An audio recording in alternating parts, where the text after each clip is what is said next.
What up? What up? What up? What up? What y'all got going on today?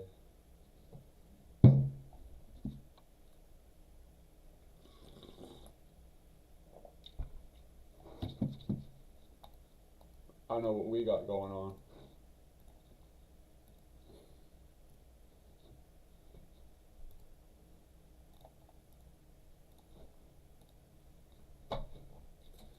About to play some guitar, but first we gotta do our stretches. So, for any curious parties, we demonstrate these. I'll talk y'all through it so I can understand it better, really. But you want to put your hands out like this, right? And then you're just gonna try to like massage your hand and get like the blood flowing through the fingers all the way up to the tip of the fingers. Kind of gay, a little gay, trying to get the blood flowing in some sort of phallic thingies, but that's all right. If you need that to be a guitar player,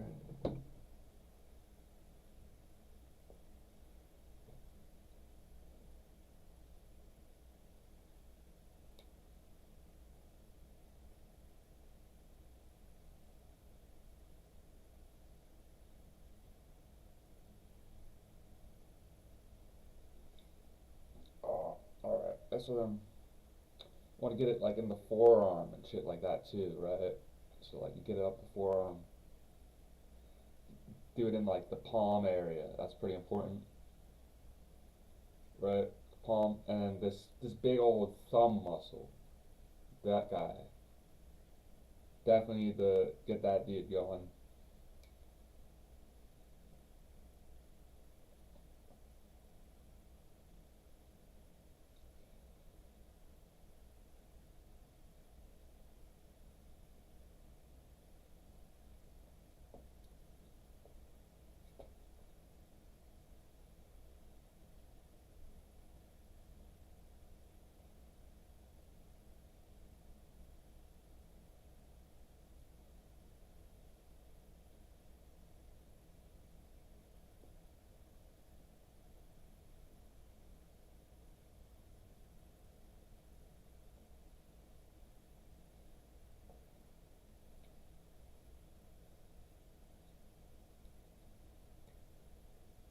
All right.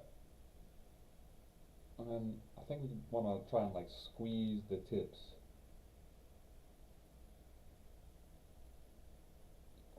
Ha! Yay!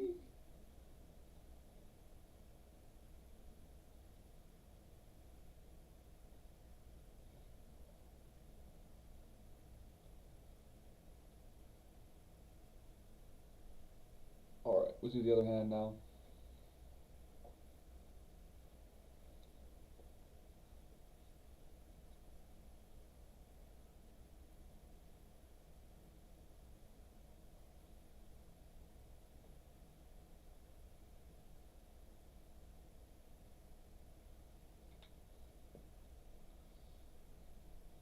You guys remember E? What's your guys' favorite meme? My favorite meme was E.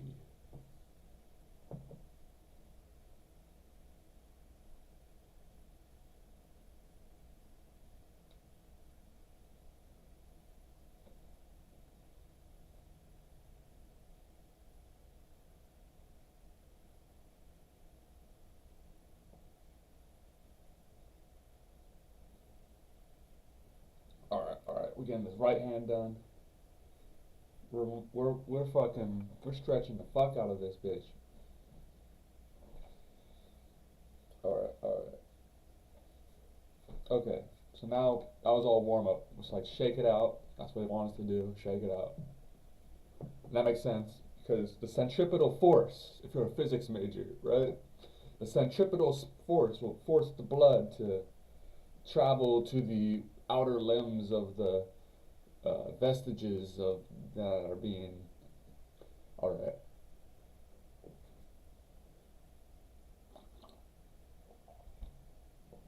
Then what we want to do is take this arm lock it out. Put these fingers like this, and then take each one and pull them back. Right? Pull them back till they're like not quite fully extended, pretty close. And then what we want to do is open and close the hand.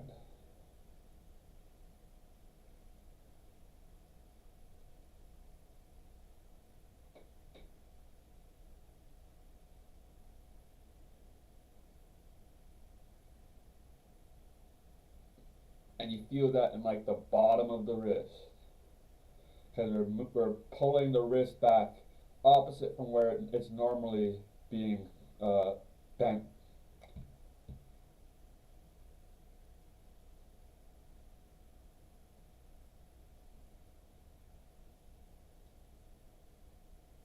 Oh, there you go. That's so good. This was a tough one to kind of get, cause especially because my shoulder is kind of fucked, so I kind of have to do it at like a weird angle. But once you get that one, it's undeniable. You'll feel it right at the bottom of the wrist, and it's like undeniable. That's the truth right there.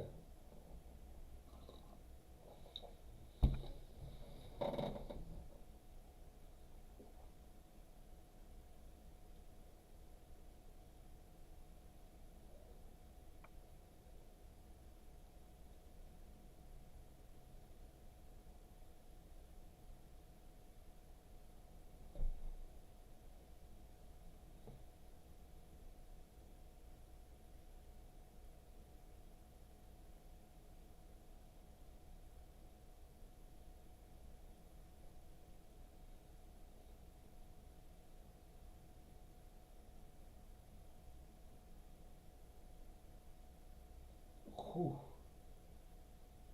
Yeah.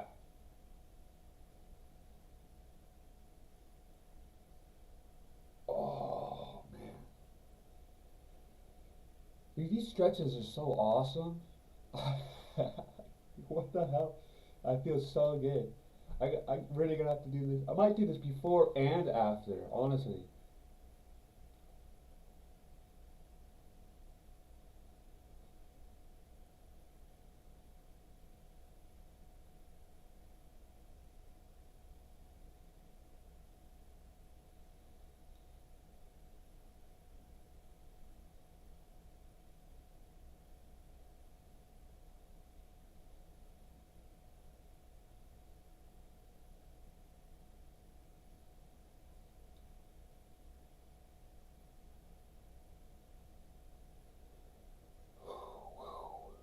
All right, doing this right hand now. Oh,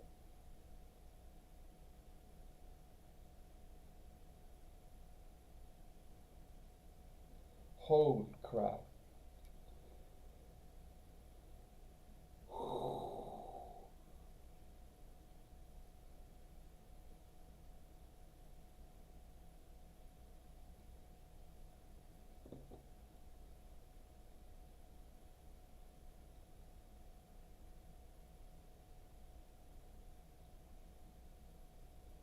I'm not exaggerating this. I'm one prone to exaggeration. This is not exaggeration. This is fucking incredible.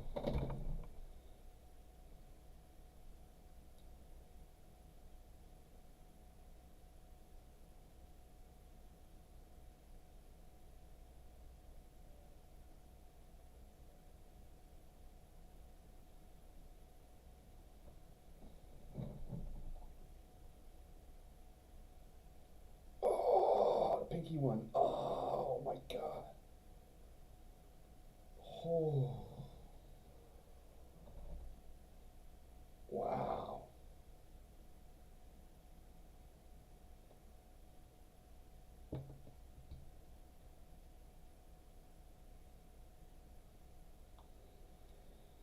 Whew, man. Let's shake it out. Shake it off. Shake it off. Okay, Tay Tay.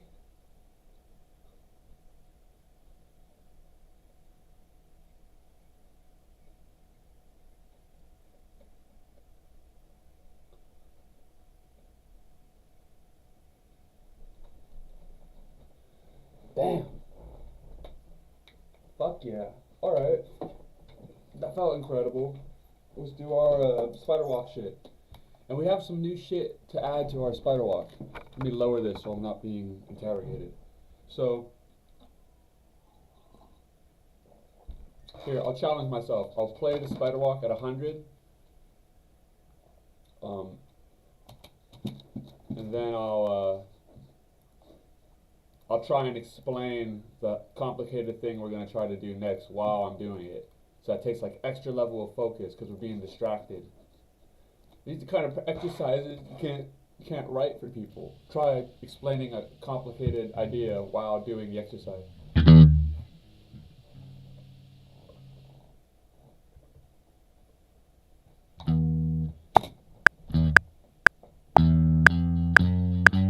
Right. Hold on. That's in.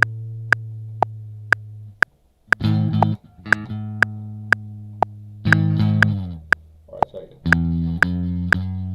So, when we do the normal spider walk, you see it's 1, 2, 3, 4, 1, 2, 3, 4. You can categorize it by the fingers we're using, right?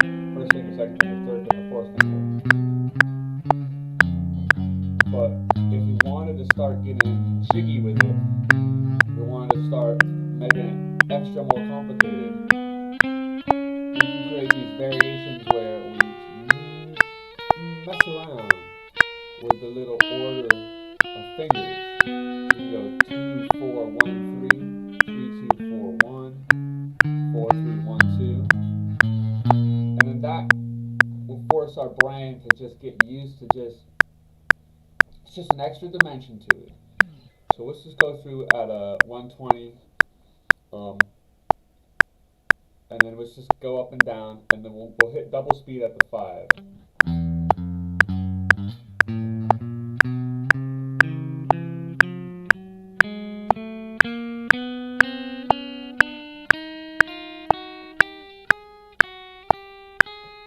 And these stretches,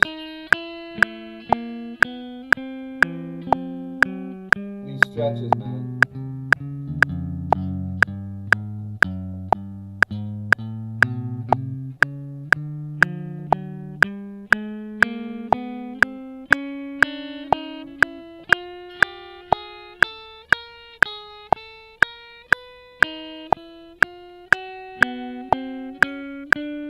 So I think really we can move our default speed way up with the spider walk.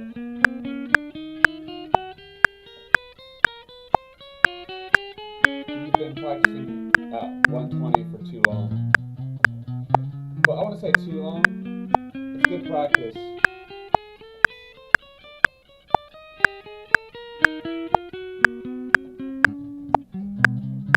I'm moving my thumb position under the middle finger.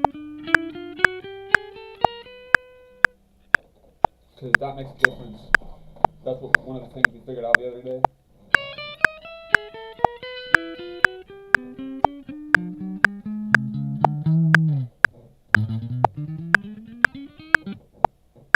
Okay. Well, let's try. We'll move it up to 150. And that's technically going to be slower than the double speed we just did. But then when we go up to double speed for 150, it's going to be 300.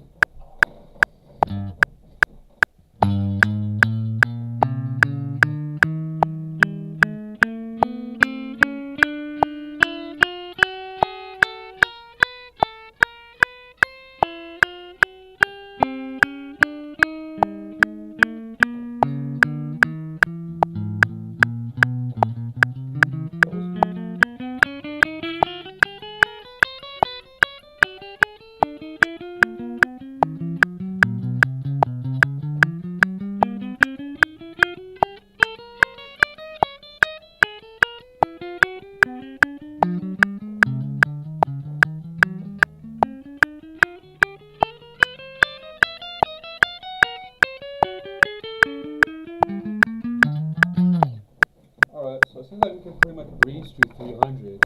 It's worth it to practice it. This is what I heard the other day about the spider walk, and I don't think that's really true, but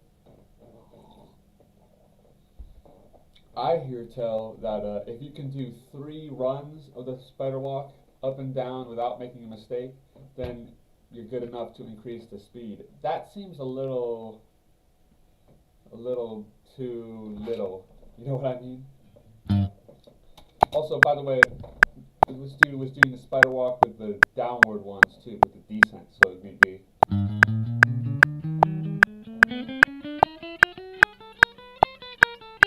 See what I'm saying?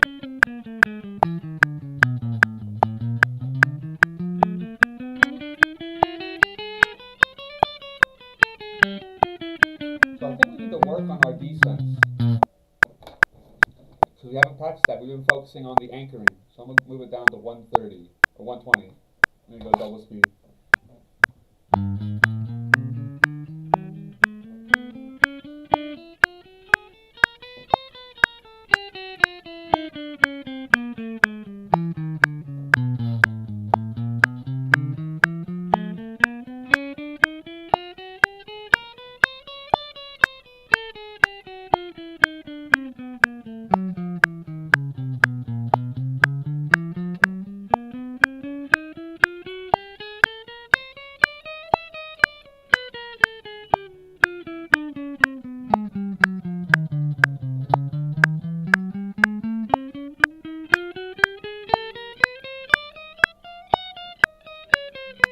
You see, we gotta work on these descents. See, if you go back and watch our early videos, our early practices here,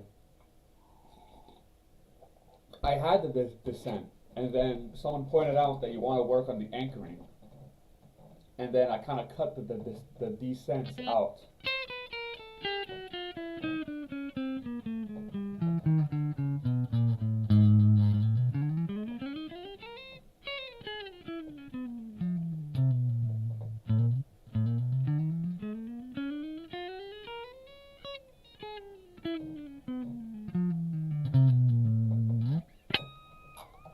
We got that awesome legato practice we're gonna do later. I'm so pumped for that. I'm gonna do that every day, and we're gonna get crazy legato. Legato like you've never seen. Ugh. So let's mess around with some of these weird spider walk things. Let's try our 2-4. Let's do let's do the new stuff. Let's do 2-4-1-3, and we'll do a couple runs of that. So at 120.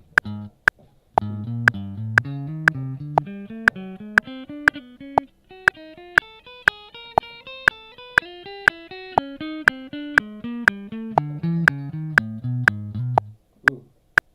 I'm gonna lower it to 100.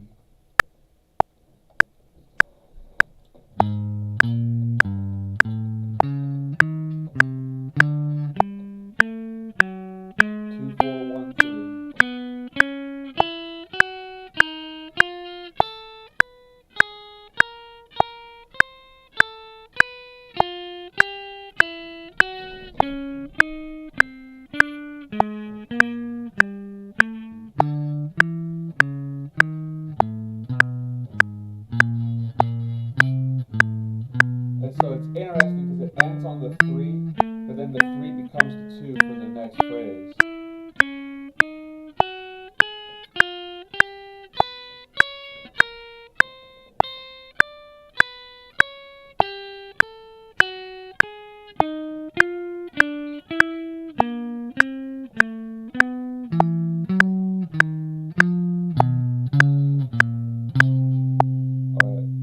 I think what we're going to do for these weird ones is that we're only going to do 3. We're not going to try to go all the way up and down the board. We're just going to do it 3 times.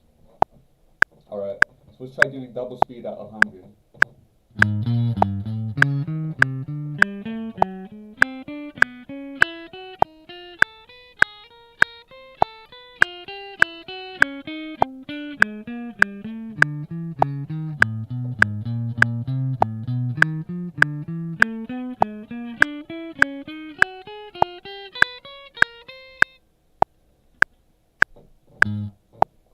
Bump it up a little. So that's pretty cool. I like these weird ones. I feel like getting these under my fingers, that's just going to subconsciously make you so much more precise.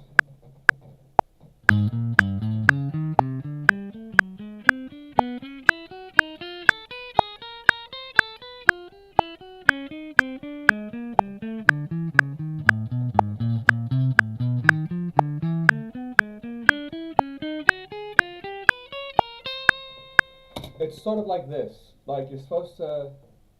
What is the analogy? Like when you're fighting, like if you're a fighter and you're training to be a fighter, you're training to put yourself in like every fucking situation imaginable. Like you wanna like if you're in MMA, you have to be able to get up from a takedown from a wrestler. You have to be able to like strike with people and kick. You have to be able to grapple. You have to do all. So you're training to be in all these different situations. The spider walk shit is like that's just like the basics of that's just another level of like all these different situations you're gonna be in with guitar. Sometimes you're gonna be in a 2-4-1-3 kind of vibe. Sometimes you're gonna be in a 1-2-3-4 kind of vibe. Sometimes you're gonna be in a 3-2-4-1 vibe. Sometimes you're in a 4-3-1-2. So all right, I'm gonna try the 3-2-4-1.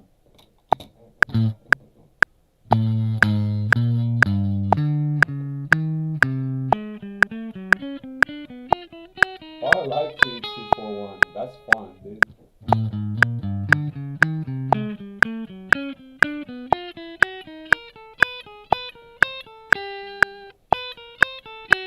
This part is going up and down the string with it.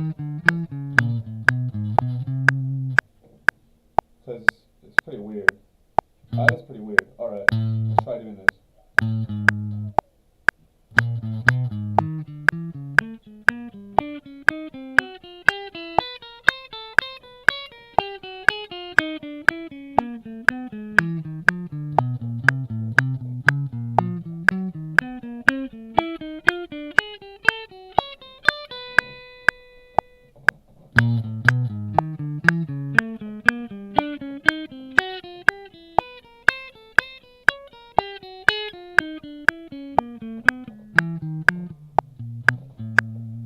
Trying to work on getting this smooth, not choppy.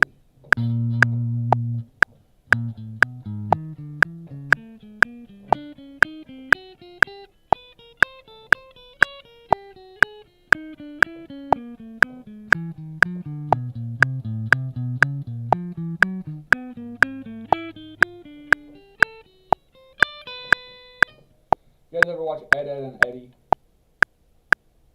That was my favorite show when I was a wee lad.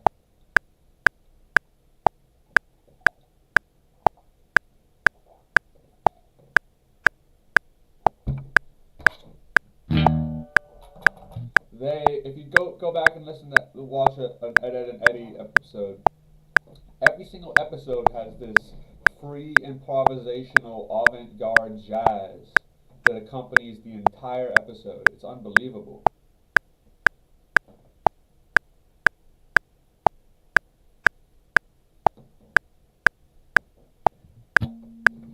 Alright, I'm gonna try another one of these weird spider walks to 4-3-1-2.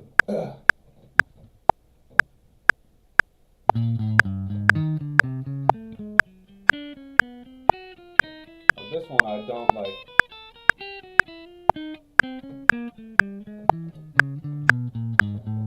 We're gonna add it to the list.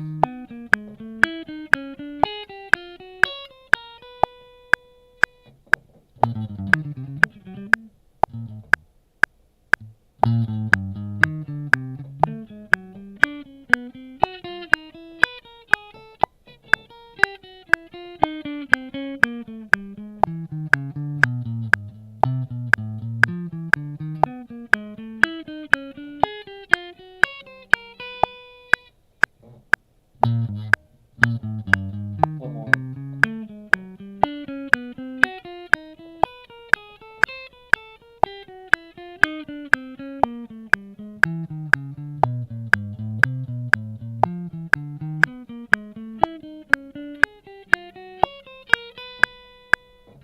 That one's pretty weird. So now we're going to do that variation we call the Cthulhu, where it's like on 2 different strings.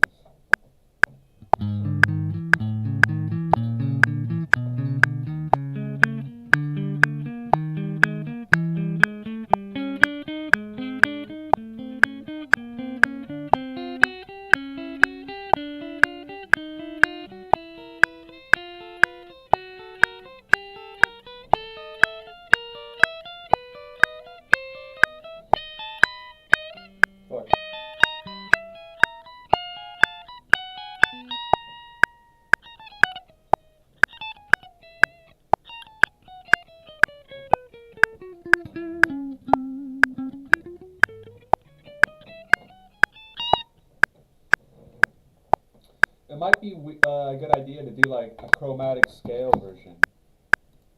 Like, and I don't mean like slipping into chromaticism, but like playing it like, if you guys are familiar with this diagonal shape, where we go, and then once we reach the fifth, we go down a string and down a fret, and so it's as if it's going up just like it goes, like if we play it from here, C, C sharp, D, D sharp, and then we're gonna go down a string, and then it's E, right? And so it's like continuing the series of notes, right? So C, C sharp, D, D sharp, E, F sharp, G, and we go down a string, G sharp, like it's continuing the whole series. And you do that all the way up. Let me show you how that's one time.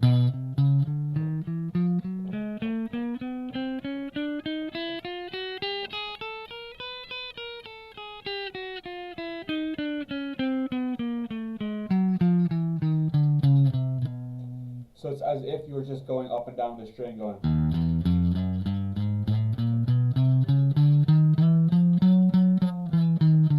Right, that's all on one string. That's just me going up one fret every single time, one half step. But you can create a pattern where you can play it diagonally across the whole board and maintain the 12 notes of Western music theory.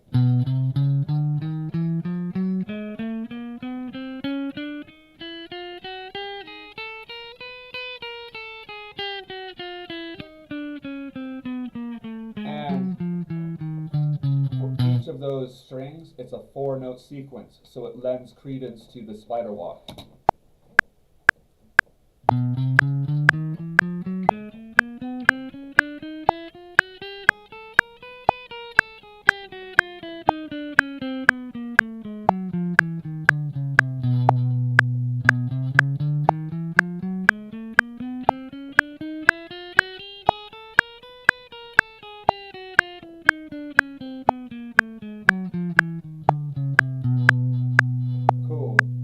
I like that one a lot. That one's pretty good. It's just another application of the same principles, but it's in a different way. So again, it's like this training your brain to work in all these different ways kind of situation. Let's try the hammer-ons and pull-offs, and then we're going to go into the metal shape, and then we're going to move on.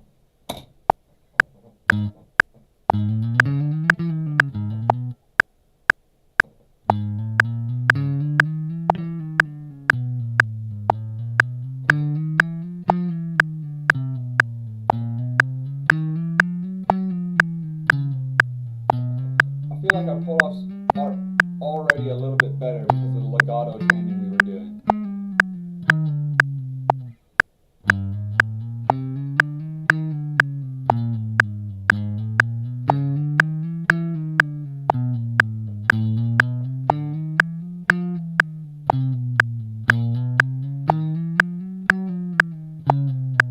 Still not great.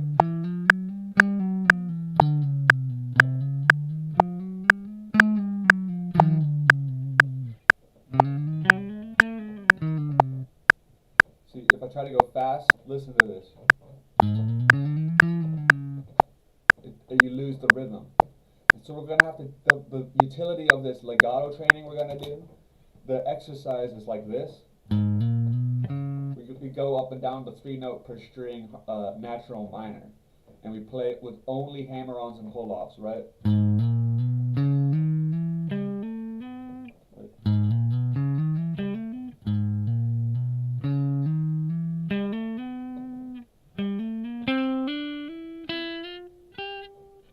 I don't know, whatever, something like that.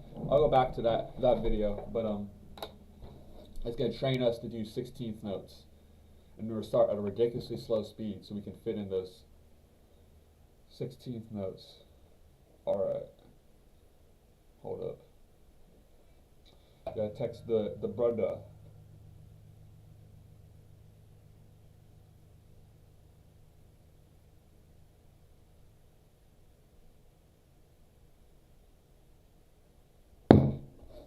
Alrighty. So let's go into the metal shape, that's right. And then we're going to do triads and all that shit. And we're going to try to breeze through the triads just so it's more about committing them to memory. We're not trying to jam on them today.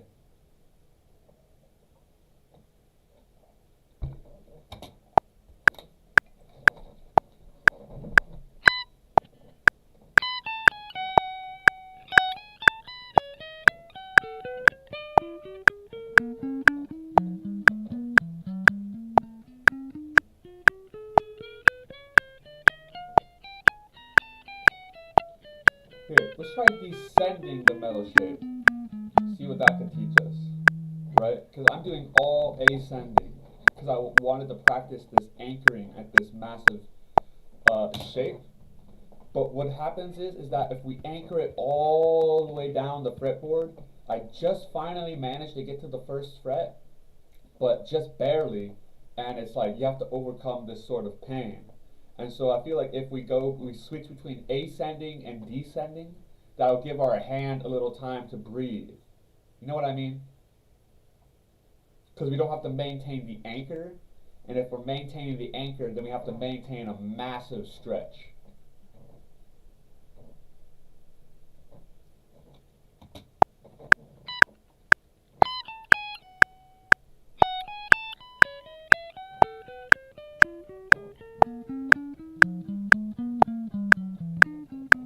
See what I'm saying? Get the have our pinky breathe a little bit.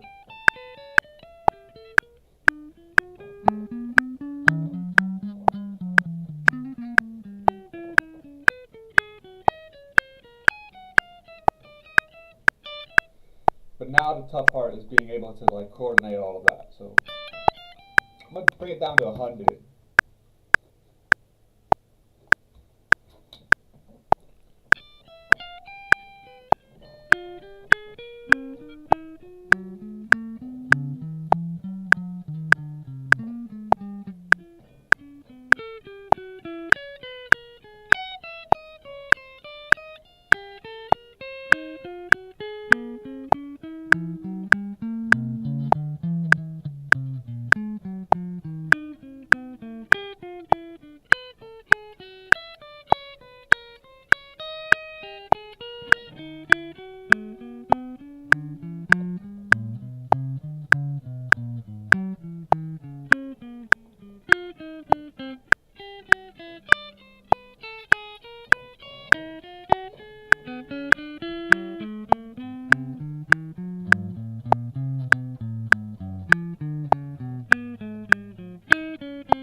So that was not clean, but we picked up a couple things there. So for one, I think the ascending and descending switch is a smart idea.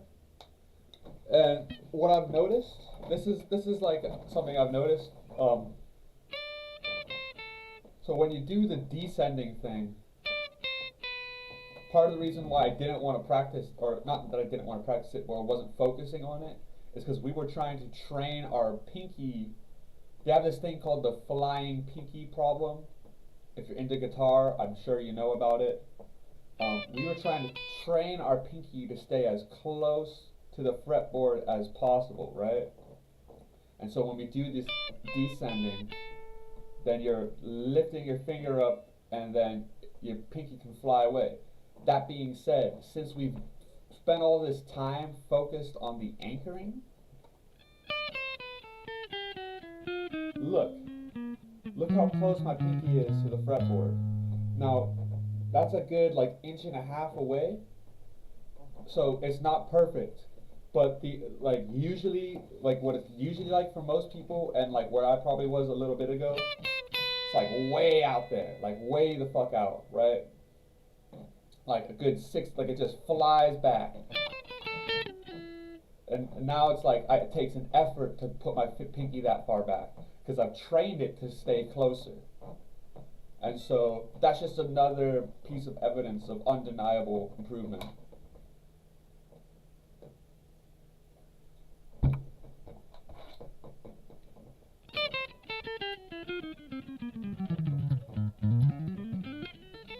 So I would not have been able to play like a legato line like that before. Now that was not clean legato. I got to work on the actual picking now, but the stretching of the fingers is in good shape.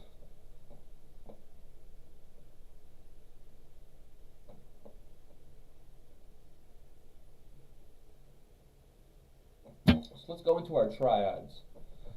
Now, let's try to find a way to do this as quick as possible, because I think we got to do this every day, because it's the building blocks for every single scale, for every single chord, and for every single arpeggio, and for everything. Oh, yeah, that's right, the vertical triads. So let's just like do these triads and their inversions, but let's think really hard about these vertical triads, because I feel like that is definitely worth investing a ton of time into. It's a small thing. It doesn't seem like it's a very important thing, but if you could memorize those intervals of the vertical triads. Let's explain this. That's a triad, right? Or hang on. Am I out of tune? That sounds weird. So I'm out of tune. Let me tune up real quick.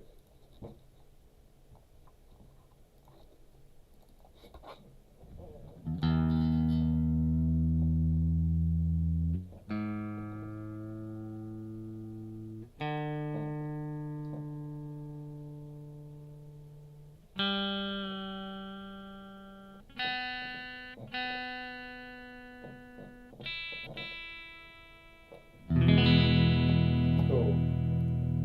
That's close enough. So check it. This right here. That's the regular major triad. 1, 3, 5. Okay? And then what we also do is we create these inversions, right? So we can go up and down with our inversion. So we can go up here and go, right? That's an inversion. Or we can go up a string and go here. That's the same inversion, but we're playing it different. All right, and so then we can make these inversions all over the place and create arpeggios. Right? Or we can go dum, dum, dum, dum, dum, dum. Or then we can go up here and go, and then we can go back to the original octave and go here. Right? But let's say we wanted to play that all on one string, those series of notes, the 1, 3, and the 5. Well, then that would create its own series of intervals, right? Alright? Da, da, da, da, da. That's 1 to the 3. That's the major 3. There, that's 1 to the 5. And then to go back up, it's going to be a quadruple gap. And so if we can learn all of those intervals, the vertical triads on each of the strings, what happens then is that if, let's say we're soloing, right? Then we'll be able to string up and go up to the way more easier, because we'll have ingrained those verticality of the triads. So we got to do that on each of the strings for each of the triads, the major, minor, diminished, and the sus4. And so that'll give us so much more comfortability when we're trying to like jump up and go play high. And so normally it's like a lot of people have to do is they'll like slide up, but they'll slide really slowly so they can kind of hear it and go, that's the note I need, that one, right? They'll like kind of slide into it so they can hear where they're going. But if you know where you're going beforehand, you can go, right? And that sounds way cleaner. There's a time and a place for each of the techniques.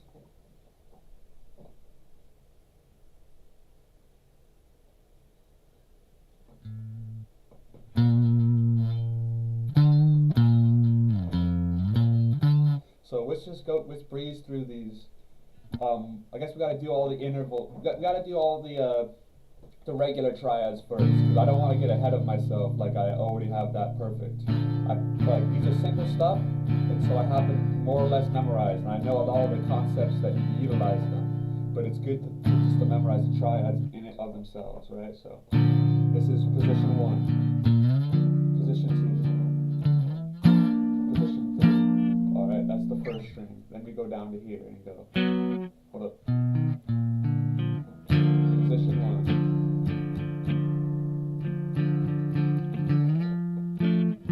Position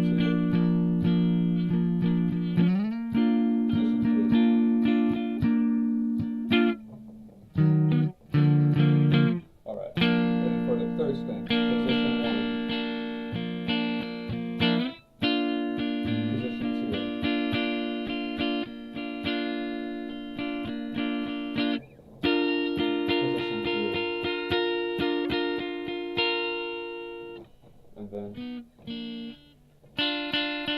the last set of triads. Position 1.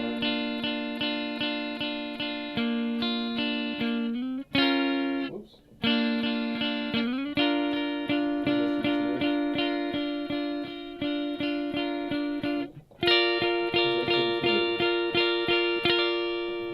Alright, now we're going to arpeggiate them really quickly.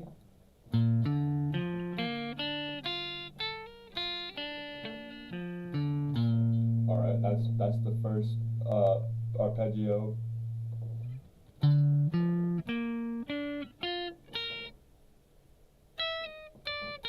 Okay, so you see how we missed that? Because that's technically not in this arpeggio. That's the next arpeggio. But you see how we missed that note? If we were to master these vertical triads, we wouldn't miss that note.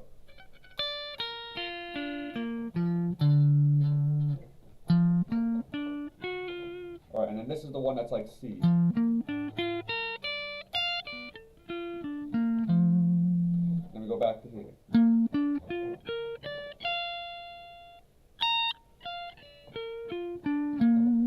Alright, so those are the major triads, all of their inversions and the arpeggios. Now we're going to do the vertical triads of the major, right? So, first one's major third. Go up to here. We'll just try to breeze through this so we can really ingrain this. And then the second string is like this.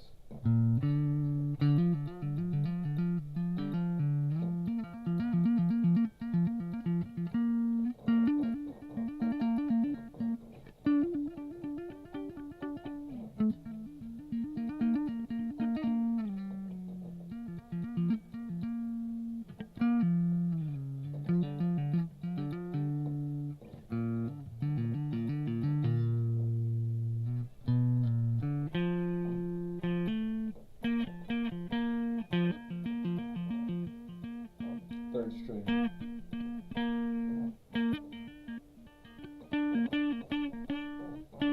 And then what happens is you can start memorizing the order, right? So after the 2, it's the 4.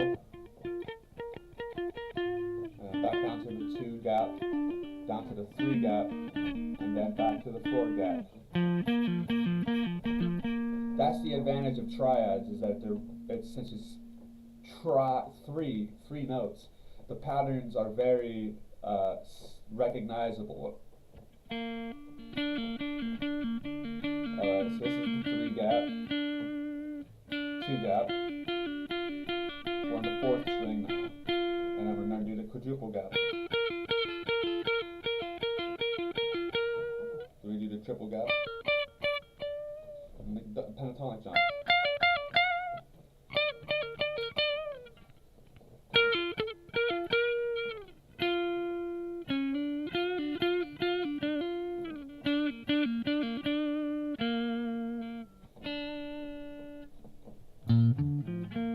Alright, now we're on the 5th string. So it's a double gap. The next one's going to be a quadruple gap. See? Now we're learning it. Now we're cooking. Now it's a triple gap.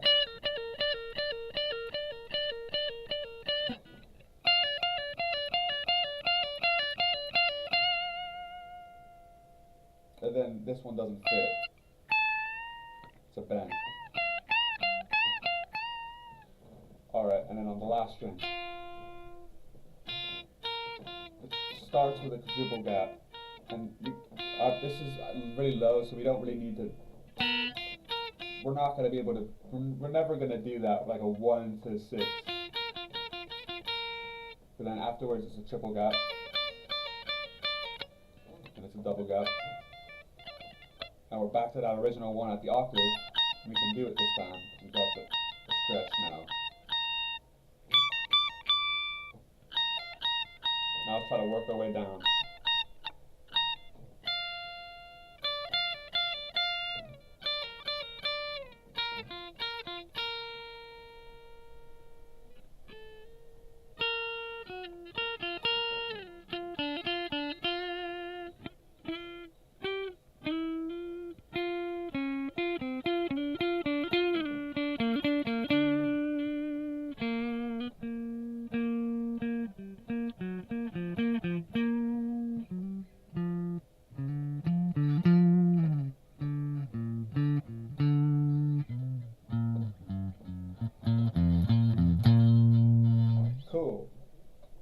think the vertical triads, they're a little annoying to practice. They're kind of like a detour.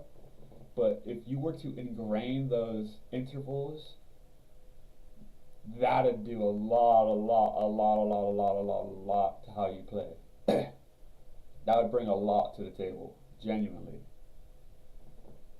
So let's try to do the minor triads, and then we'll do all the minor triads, their inversions, the arpeggios, and then we'll do the vertical triads for the minor triads. And what I noticed is that the minor triads have the same, the minor vertical triads are the same as the major vertical triads, but the order of the intervals is different. So it's still like two, 3, 4, but I think it's like, it starts, so for the major it's 3, 2, 4. I think for the minor it's 2, 3, 4. So it's like the opposite, but very similar. So let's just do this B minor, or let's do, yeah, B minor, right? So that's position 1, all right? And then this is position 2.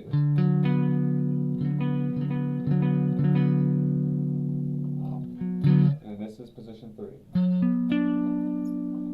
And that's the first string, okay? So then when we go to the second string, this is position 1.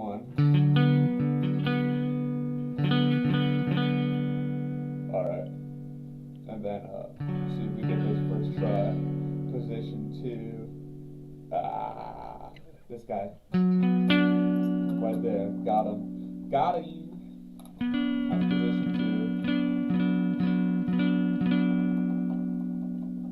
2. And then position 3 is here.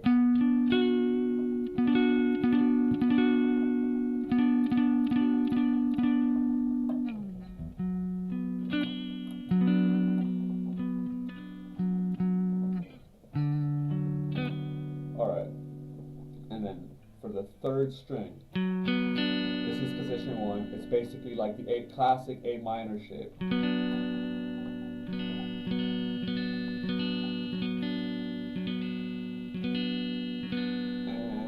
Position 2, see, I don't remember which one this is. I know where it is, but I don't know what's the shape. So let's try, see if we can figure this out through context.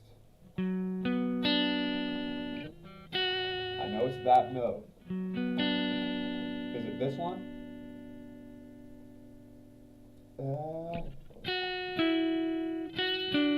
Yeah, it is that one. It's the E minor one.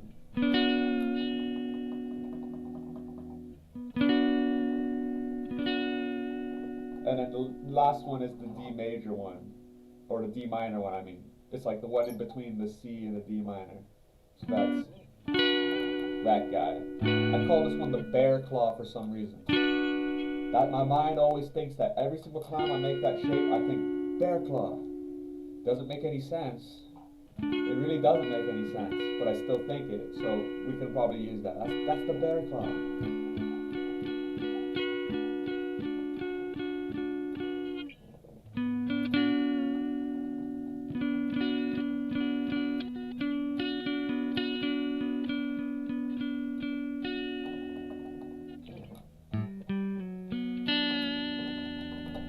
Alright, and so then, let's do that again. First position is that, second position is that, and then the third position is that. And then so on the sixth string, oops, here, that's position 1. And then position, this is the easiest one right here. Because it's just you're laying your finger flat. And then you get the D minor one afterwards. That's position 3.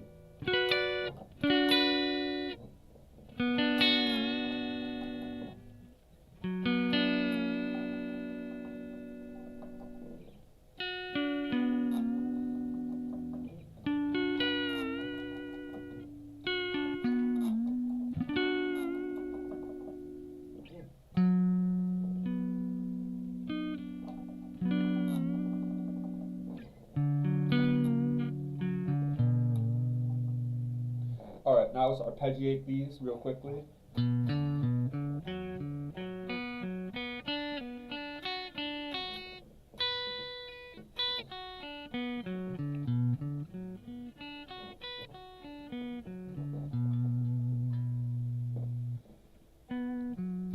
Alright, now that was shape 1, this is shape 2.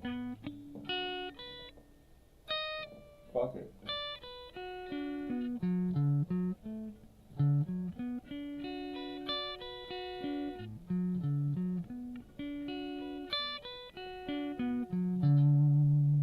Alright. And then this motherfucker is shape 3.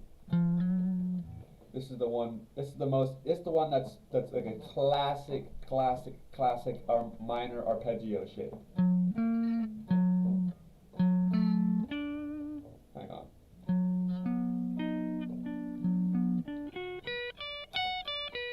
That one right there.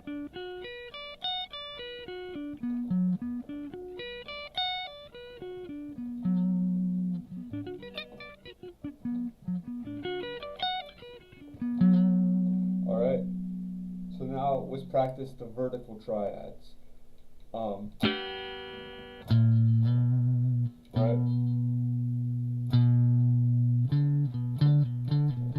Starts with a 2.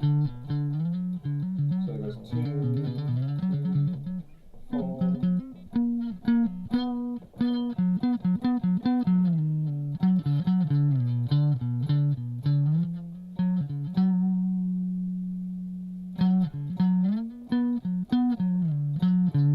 So the minor goes 2, 3, 4. The major goes 3, 2, 4. Right? 2, 3, 4, 3, 2, 4. In terms of the intervallic gaps.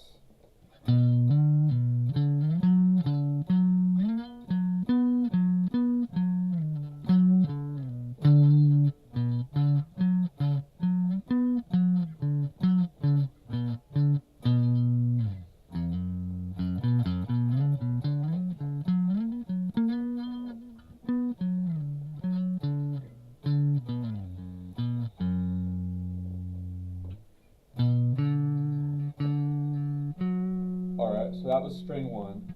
Now we do string 2.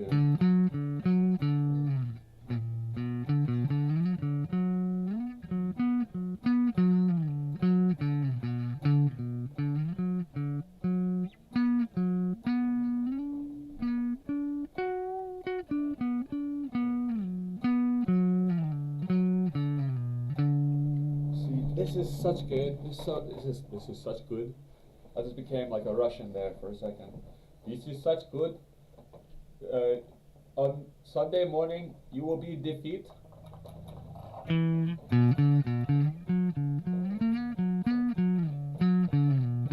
But this is really good practice.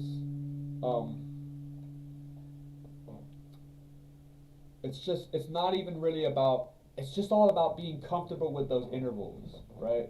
We're practicing, like, on some level, predicting, on some level, systematizing, just being comfortable with playing those vertical leaps. The 2, 3, 4, like the 4 gap, that's a big one. That's really important.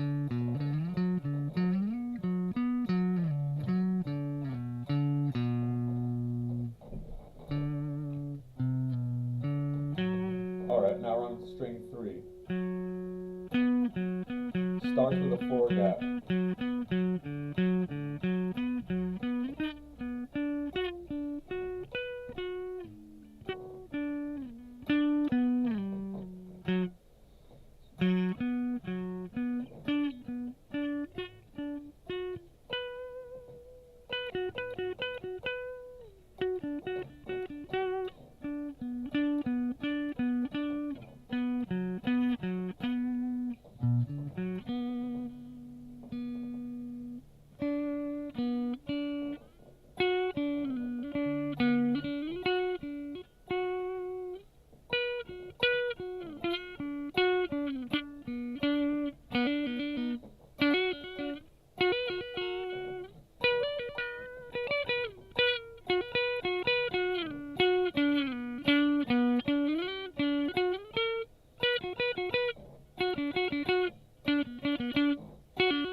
one doesn't fit. We need the bend. All right.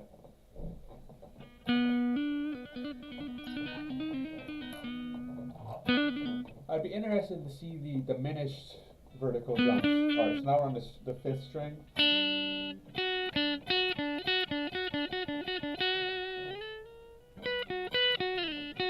Because it'd be a different system than the minor and major, I think. It would be in a different order. It might even be cleaner. It might be a more simpler order, even though it sounds worse, or it sounds diminished or whatever, but it might be a cleaner system.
Cool.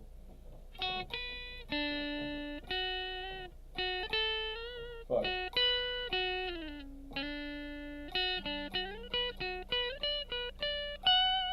I'm gonna work our way back down on the third string.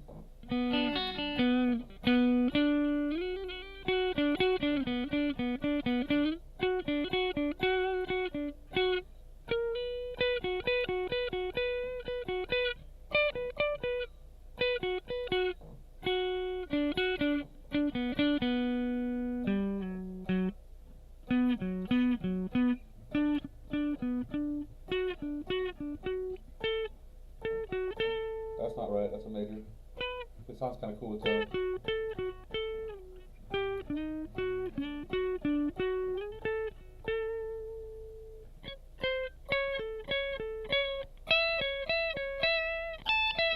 Alright. Where were we?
Those were the minor.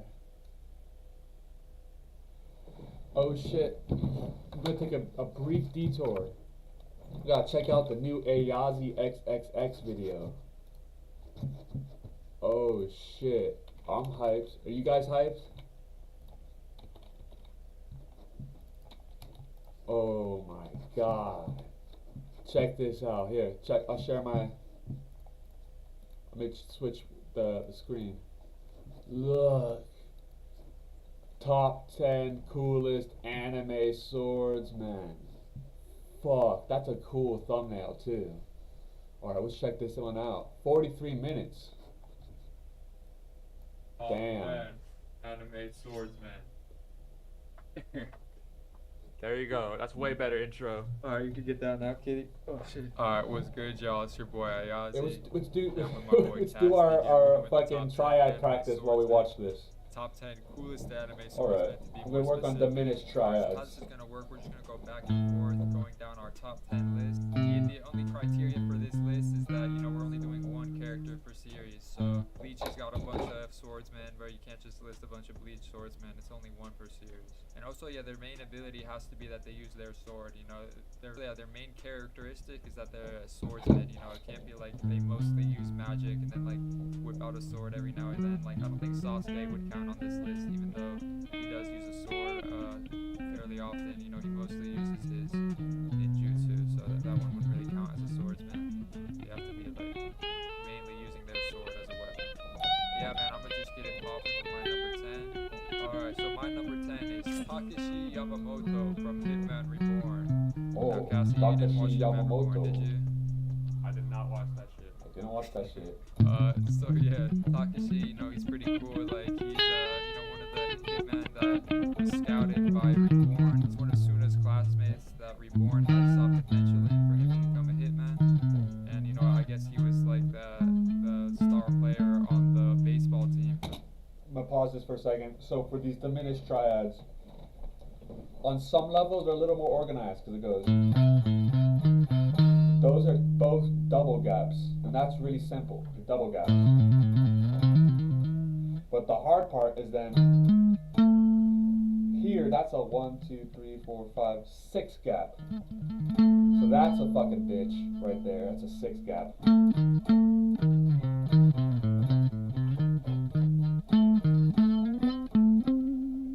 But that's also probably pretty worth practicing too. So I'm just gonna noodle around on those vertical triads for the diminished real quick. The school. Reborn had designed him a special baseball bat that when he swings it, it turns into a sword.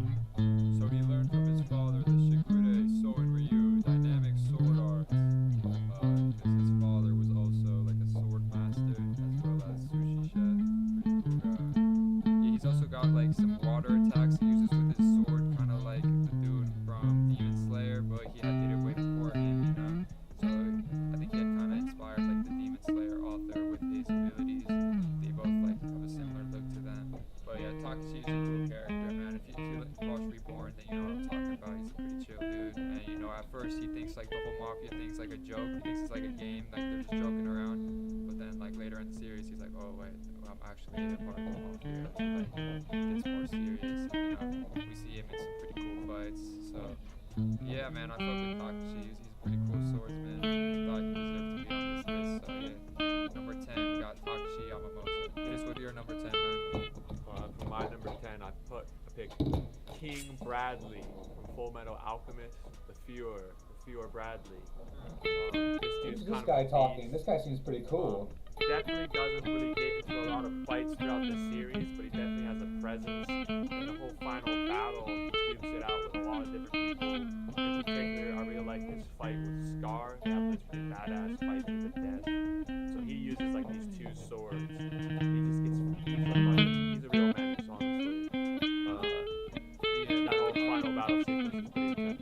Yeah, he had that one altercation with Ling Yao, where Ling Yao kind of like crashed into his home, and you know they got into it for a little bit. That was pretty entertaining to see. I like Ling Yao. Is he a swordsman? I think Ling Yao might use a sword, but maybe uses something new. You know, if he uses a sword, I wouldn't mind putting him on this list. Maybe he could be an honorable mention. He does use a sword. He uses like this Chinese looking sword. But yeah, I like Ling Yao. I kind of want to put him on my list. Well, we'll put him later in the honorable mentions. Okay? But yeah, man, Ling Yao is pretty cool. King Bradley. Ling Yao, King Bradley. That was a good fight between them. Definitely a solid pick for your number 10 spot. But shit, I'm gonna just hit y'all with my number 9 then. So shit, my number 9 is Mifune from Soul Eater. He was known by the epithet the God of the Sword in Soul Eater, which is pretty cool. So he was like a Meister, but he didn't use, his swords don't have like a transformation to it. Yo, I just realized something. My number 9 is Shifune as well. Oh, for real, man. We both share the same number 9. So yeah, man, he doesn't use like a weapon that transforms into a human. He's got like that infinite sword technique where he like throws a bunch of katanas into the sky and he just like runs around picking them up, like using a bunch of different weapons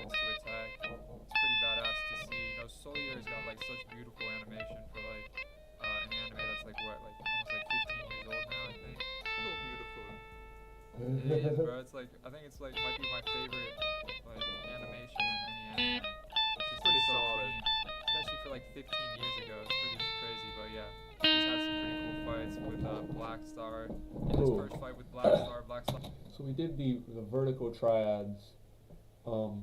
Here, I gotta take a piss real quick. And we'll watch the rest of Ayazi. This is a long video, so I don't know if we can watch all this right now. We've got some shit to get to. Some business to get to.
Alright.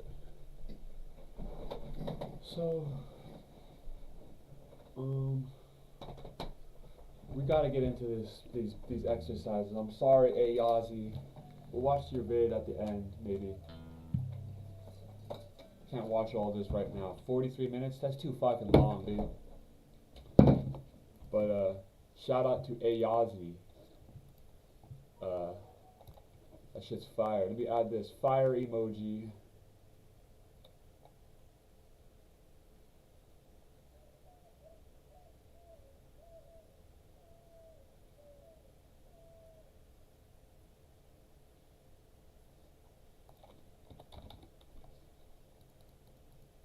Every little bit counts.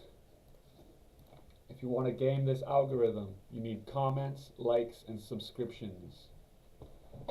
So everybody, head on down to Ayazi, give him a like, give him a sub. Alrighty, we'll come back to that. Let me switch up. Here we go. So we got to work on these legato exercises.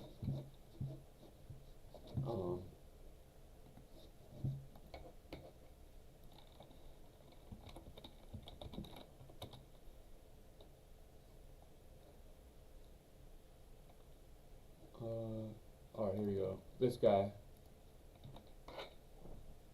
Burnt. So.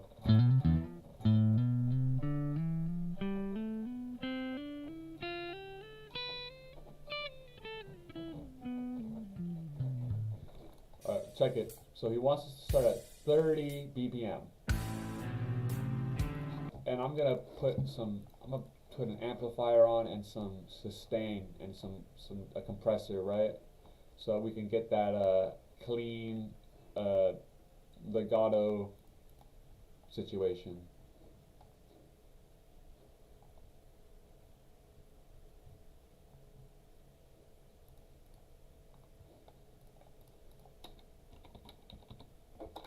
The legato is a big deal.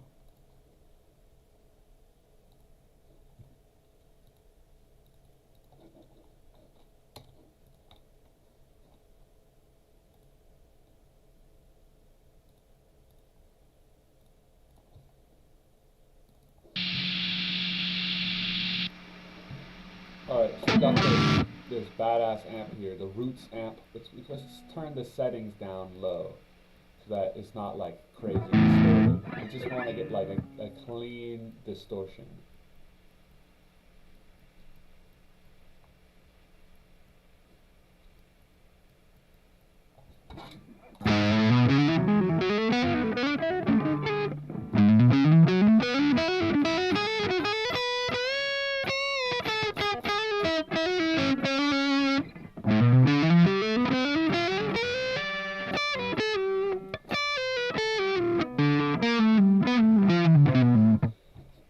legato is when you hit it once and you hammer on. And like the idea is that you will hammer on all the way through the scale, so you can have these clean legato shits. Alright, so let's just work on this workout. He wants it 30 BPM, and let's just play along with him for the first one, and then we'll turn the BPM for ourselves. Right? Oop.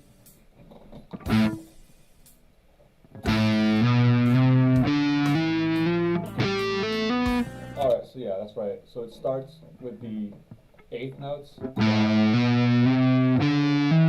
it goes to 16th notes. And you might think, that doesn't sound like 8th or 16th notes, that's pretty slow. It's because he has the BPM at 30 BPM, so it's ridiculously slow. And so the idea is that we'll play 30 BPM and get these 8th notes and 16th notes relative to this super slow beat, and then bring the speed up to like 110 and maintain the 8th and 16th notes, and then you'll be able to play really fast. So let's do this for 30 days.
Now it switches up to 40 BPM. Let's just try to follow along with this video.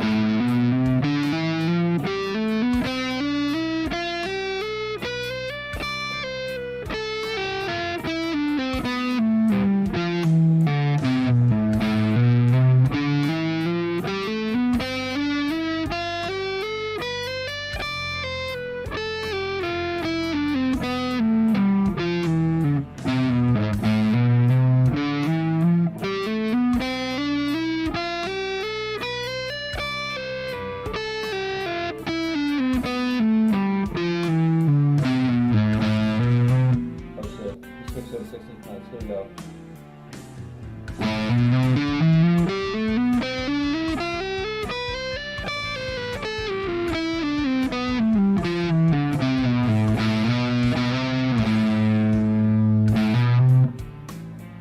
Alright, now he goes 50 BPM.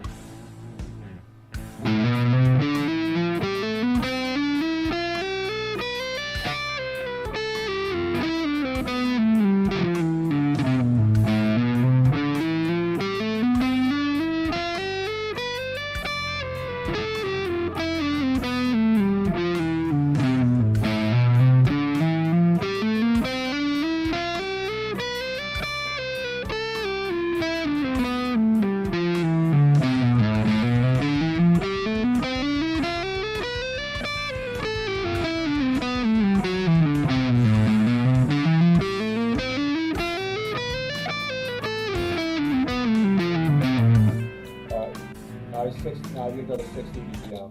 Alright, check it.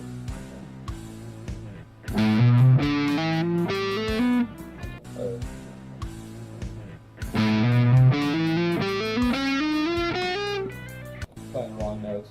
Alright.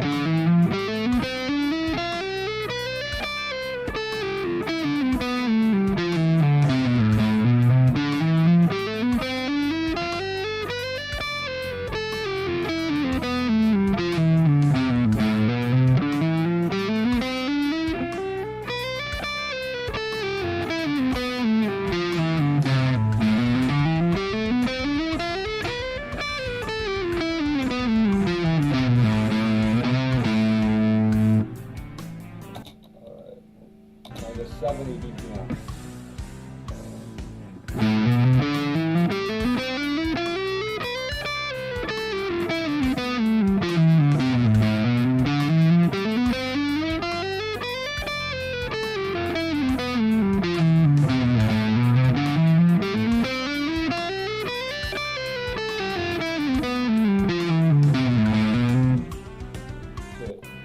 Now it goes to the 16. I'm missing the switches. Here we go.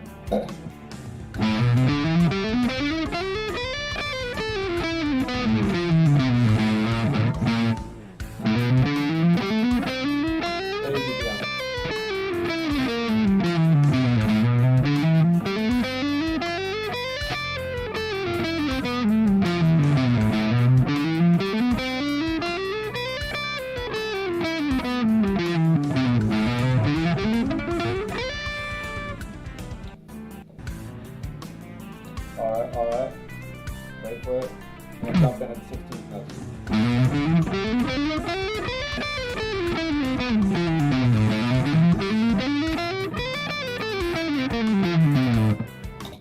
Alright. So I'm losing it's I want to spend more time on each of the times, so I lose him every time he speeds it up. But we definitely got the skills to do this. It's more of a question of the cleanness, and so it's like even while I'm working on it, I feel myself like I'm switching slightly, like I'm using like the tips of my fingers rather than like the kind of flat, the stubby part. And then so that's better for the legato. So you can just like I'm slightly adjusting how I'm fingering it, but let's just keep working on it. I think I can keep up all the way. Right, so he's at 80 BPM. Let's just try this real quick. This is where he goes to 16th notes and then he switches to 90. Alright, hop in right here.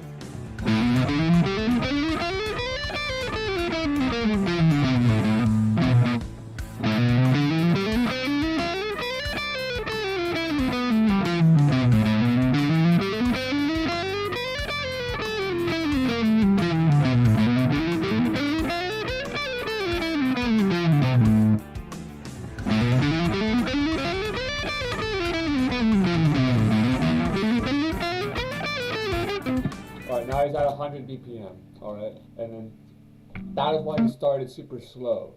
So you can build up the 16th notes, because we're maintaining 8th and 16th notes, but if he told you to try that at 100 BPM, no way.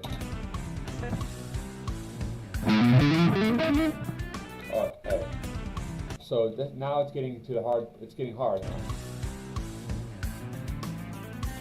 Alright, check it. We're gonna jump in at 100. And stop.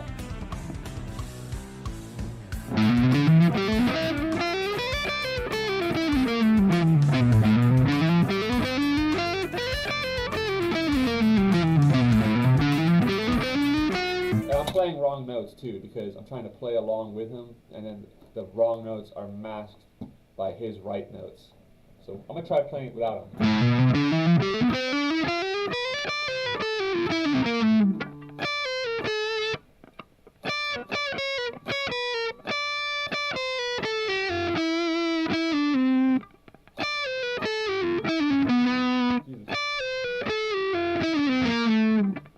So that's a good one too, right?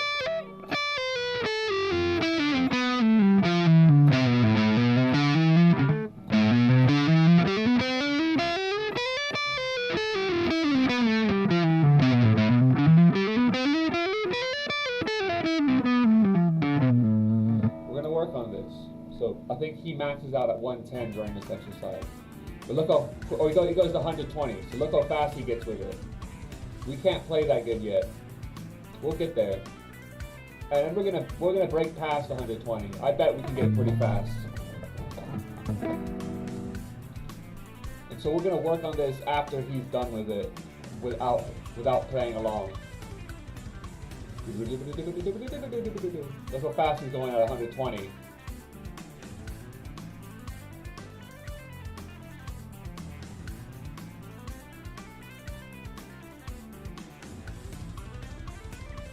Right, you see that? That's how fast we want to be. Right? But we can't do that quite yet. So let's work on this. I'm gonna put it at a let's see. What was a good speed that we could perform at, but wasn't like. Let's try 80.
Our pull-offs suck. So when we go down, our pull-offs suck. We gotta work on that.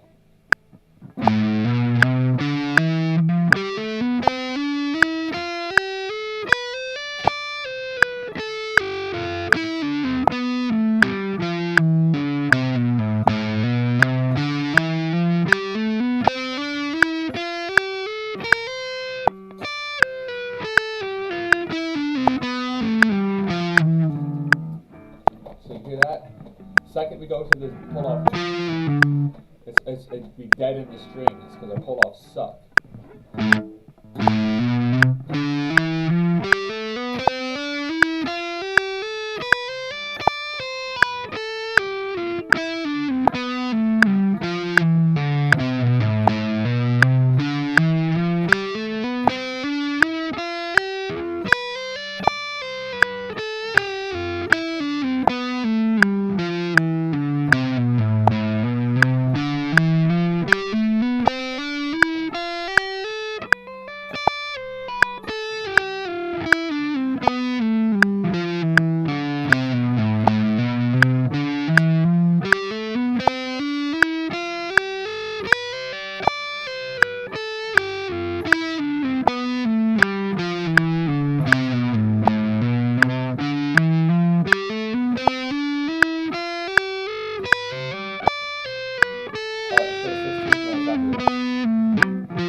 probably slow it down, but we're going to try to speed it up slowly instead.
Now, it feels like we're playing it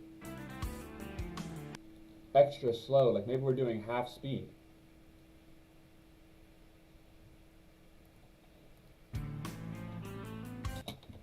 I think we might be playing it extra slow, like we're really playing at 50.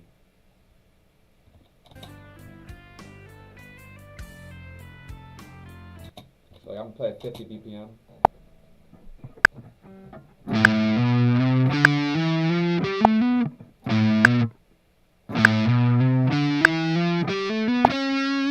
Yes, we were playing at like half speed rather than the right speed. So we got to start at 50 BPM, and what we thought was 100 was 50 BPM, because we got to play 8 and quarter notes.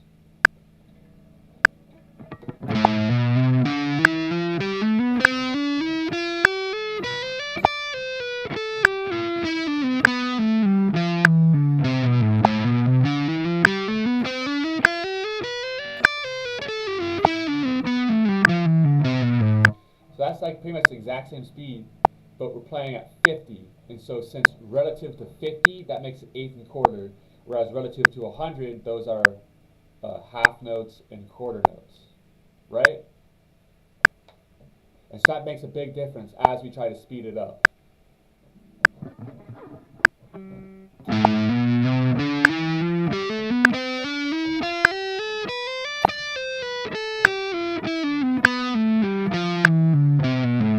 But I definitely think what I really like about this legato exercise is that it helps us improve on multiple fronts at once. So I guess, for one, we get a little bit of 3-note per string scale practice.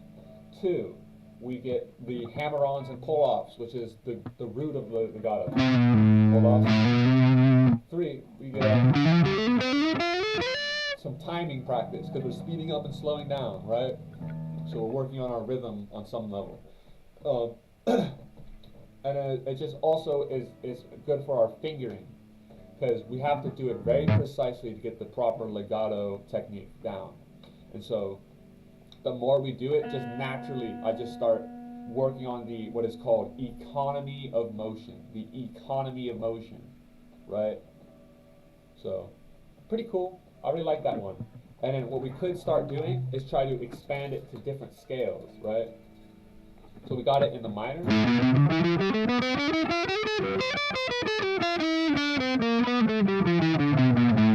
I would play it in the Locrian, but I don't have the 3-note per string Locrian memorized. So let's just major, right? And let's just play it in the major scale, right? It's the same. You can do the same motion in the major scale.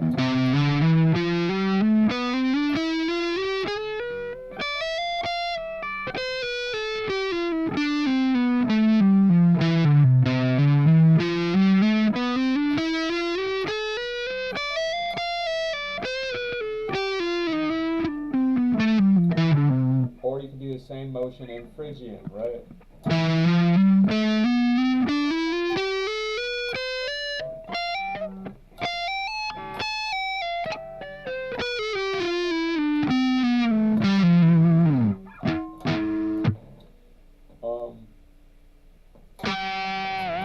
If I had the 3-note per string for Locrian, I'm gonna look that up real quick. 3-note per string Locrian. Because I can figure that out pretty quickly, but I just want to have it on the screen for a sec. Alright, check it. So, let's just put this into memory, because a Locrian is the fucking weirdest of the modal scales. That's Locrian sharp 6, that's not what I want.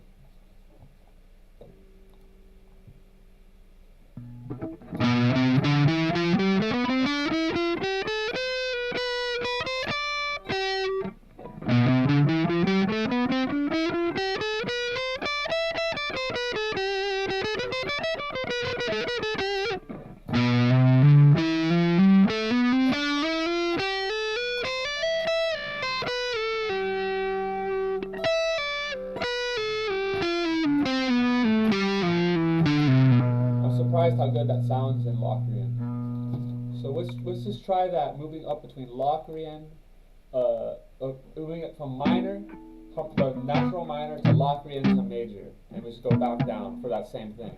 That is not exactly what he wants us to do, but that's just our way of making this exercise a little different, and I don't know if it's necessarily hard. I guess it is harder.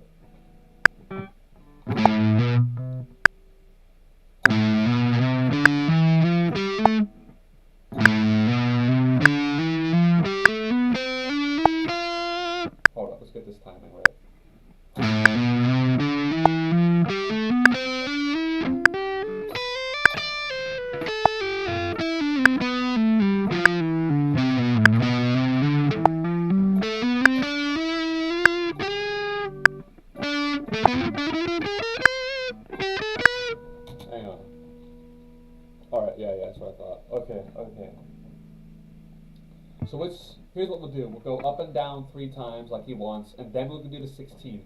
And then so we'll do that 3, and then 1 more, so that's 4, and then we'll go to the next thing, right? We'll go like that. Then after that we'll go to the Locrian. Okay.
higher up we go, it's a little bit harder because we have to in particular for the legato, because there's the smaller frets, so it takes more precise fingering.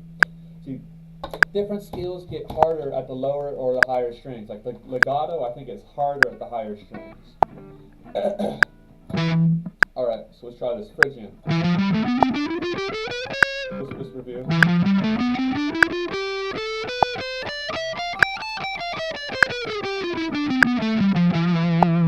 Alright, with the flat second, check it.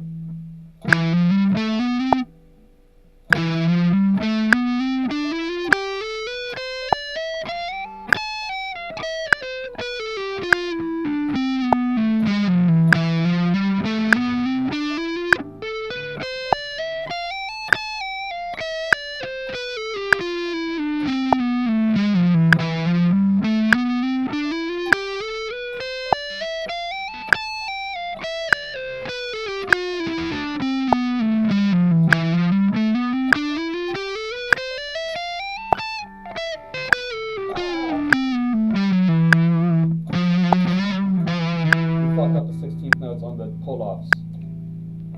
So check it.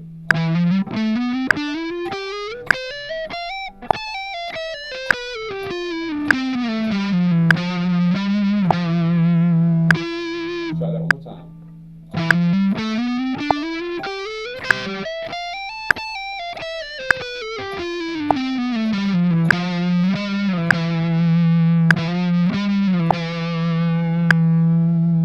Alright, now let's try the F Lydian. So let's review for the 3 note per string and play.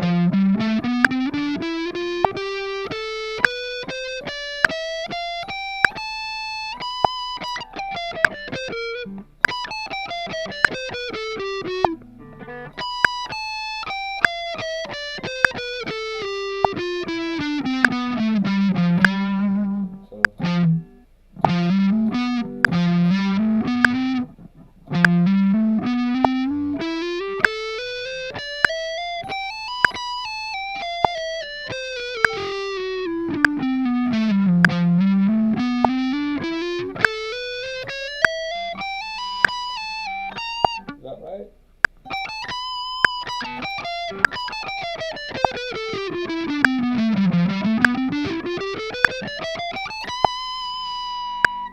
I think so. Alright. Oh, it's up here.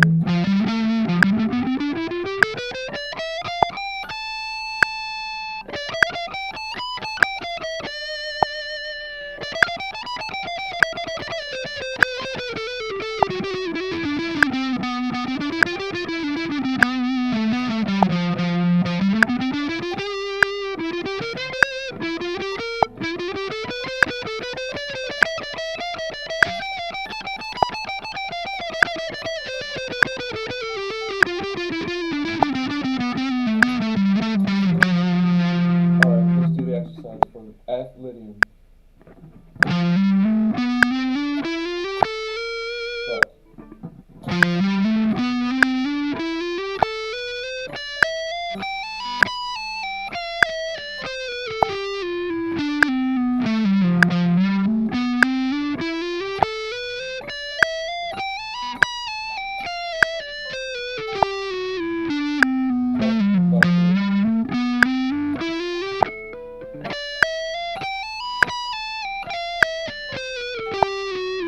Here's the question, do you want to try doing this down here instead? Because now we can do it here at the low string.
then once we do G Mixolydian, after G Mixolydian is back to A minor.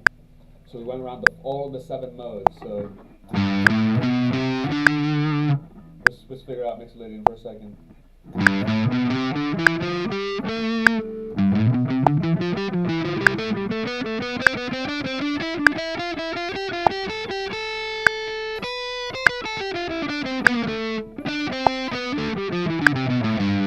It starts with these 3 pulse ups.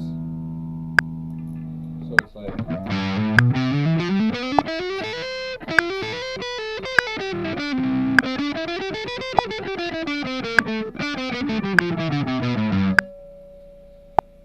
Okay, so let's do it. Let's get in the words of Saint Peep.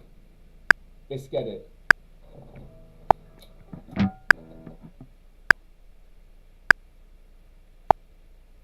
Saint Pump. Saint Pump. Not Peep.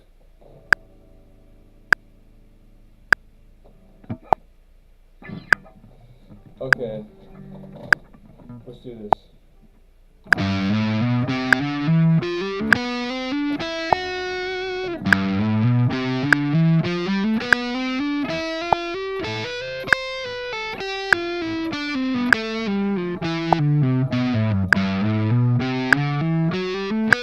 Kinda sounds like shit in Mixolydian. I don't know why. Alright.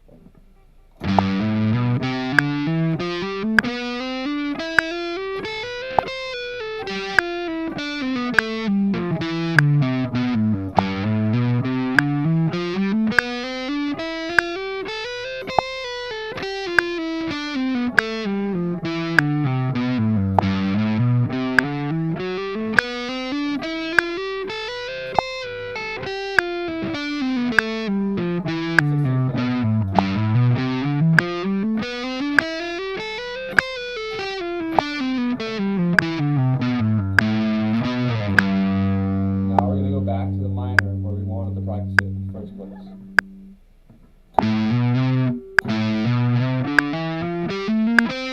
Fuck it.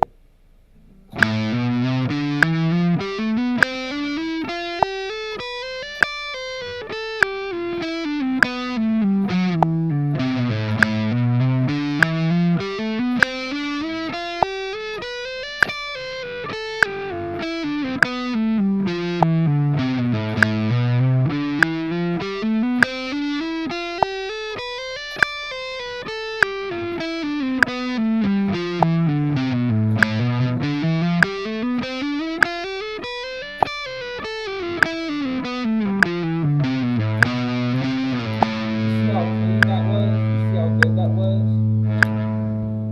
That was badass.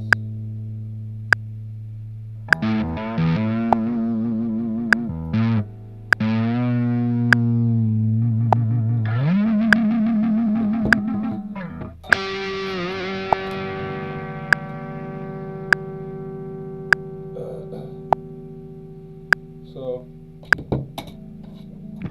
in the words of Miyamoto, the great samurai who wrote the Book of the 5 Rings, Miyamoto Musashi, once you see the way broadly, generally, you can see the way in all things. So I ask you, do you know the way? Do you know the way?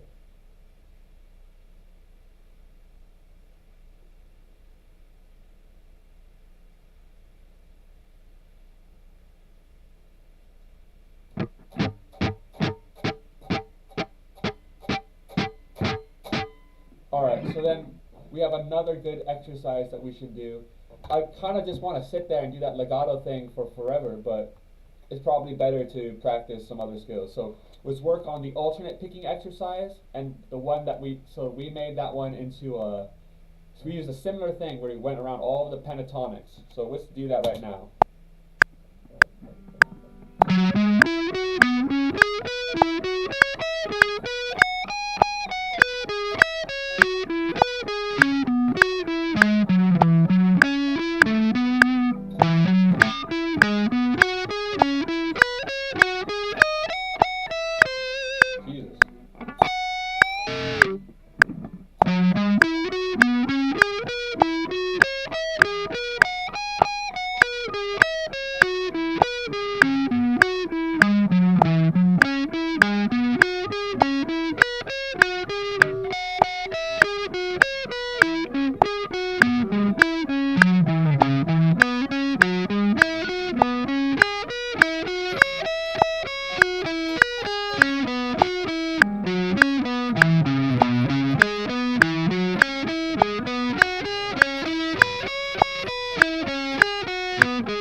at 90. That was at 100.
Is very like Home Depot commercially.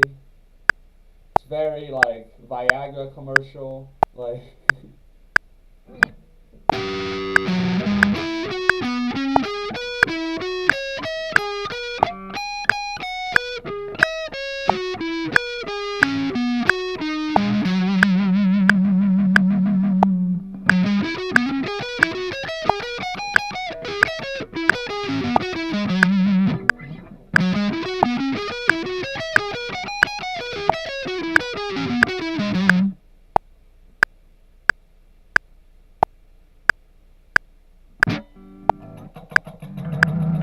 get the building. At Home Depot, you get the.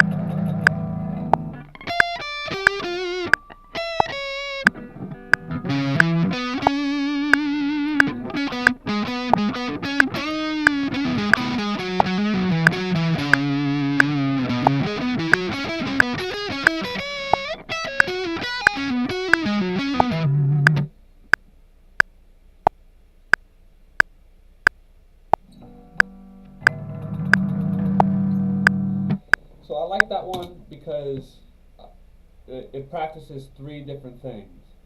You do the alternate picking, the up, down, or down, up, down, up, down, up, down, up. You do the string skipping, right? So we start on E string, right? And then we skip to the D string. Then we go back down to the A string, and skip to the G string. And then it also practices the pentatonics, right?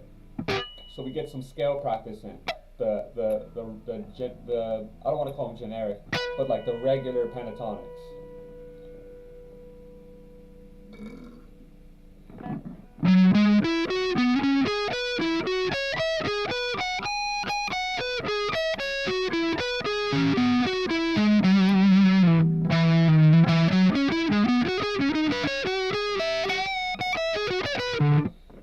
Main thing I gotta do to clean this up is I get a lot of string noise, like if I'm not playing, you know what I mean? Like I'll hit one of these strings a little bit, like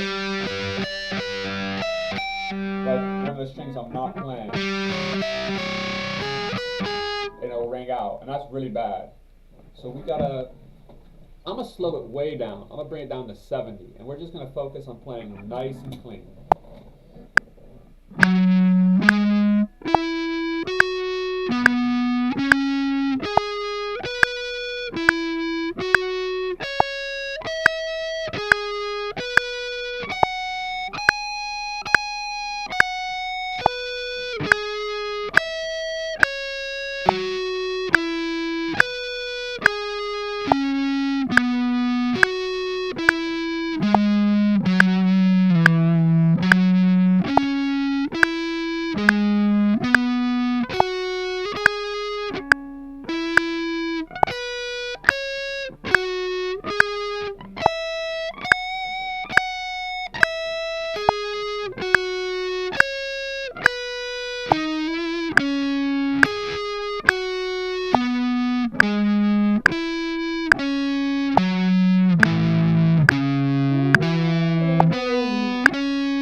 lot of honking.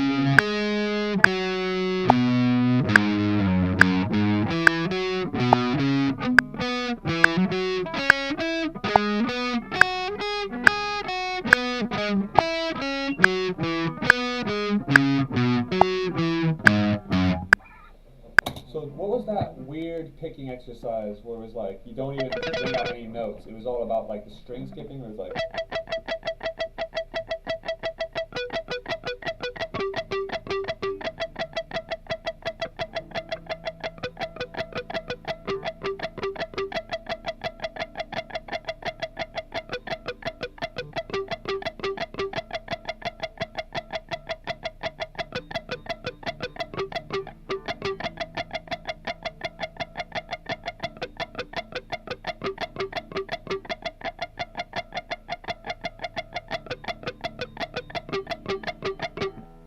That's a really good exercise. I hate how good an exercise that is.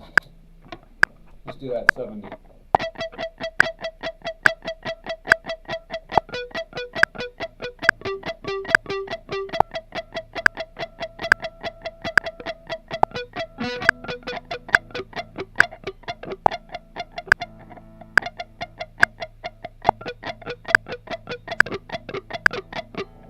There. This is a good time to do some more stretches. I think we got to do some more stretches. 'Cause my fingers are getting a little tight.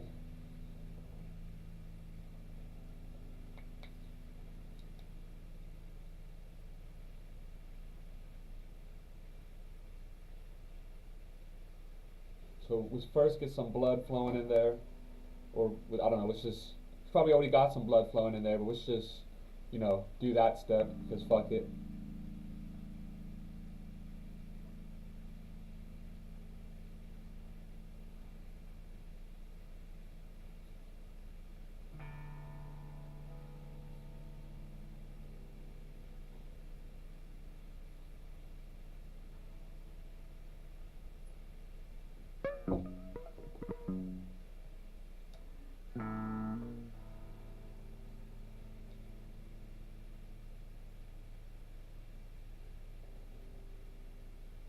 Alright, blood into the tips there.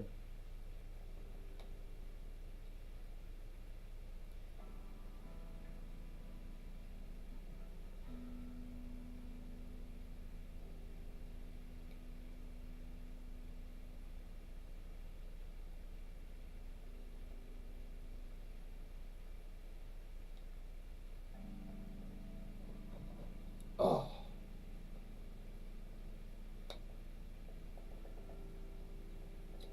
We got. Let's not forget the sweep picking thing. So let's get to the sweep picking in a second, because we gotta practice all of the little picking things we're doing. So let's do the sweep picking, and then we'll go to like the half notes, quarter notes, triplets, sextuplets, that whole thing. All right. So let's do these stretches.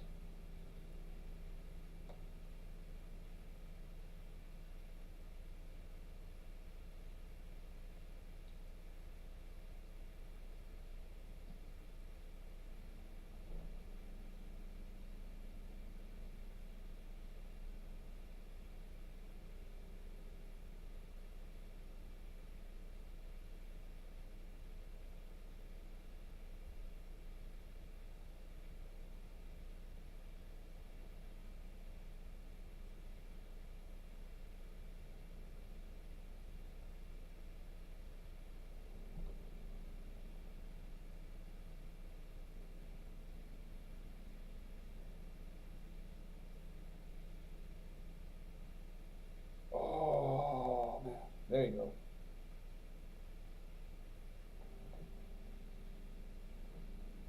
Dude, these stretches are OP. These are fucking OP. This is my secret weapon.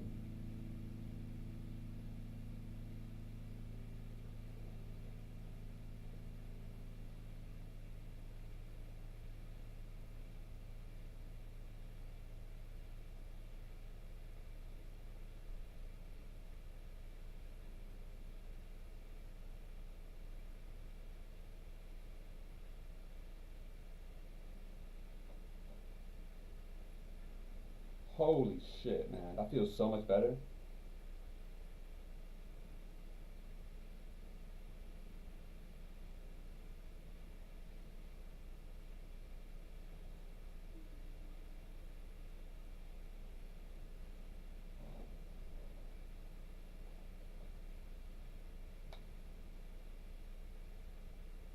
Wow. Shake it out. Shake it up. Shake it up. That's my favorite. It's my favorite song. That's my favorite one.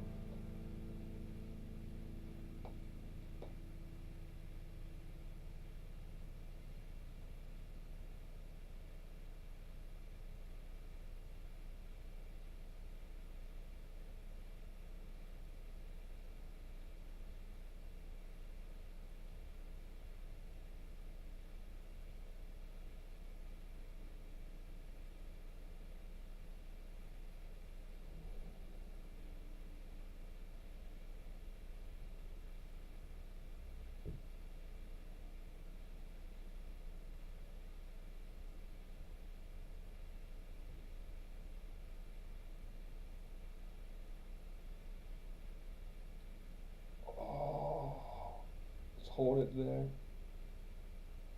Yeah.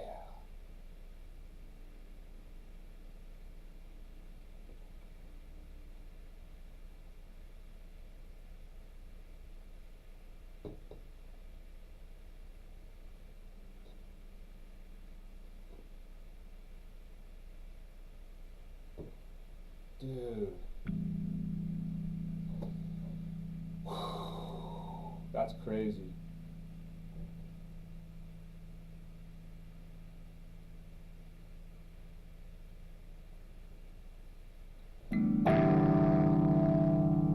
Alright, shake it out.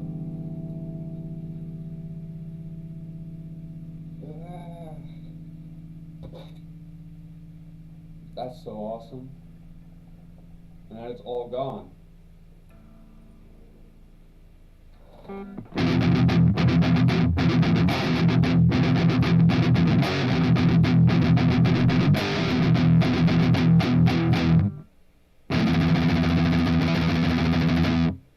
Cool.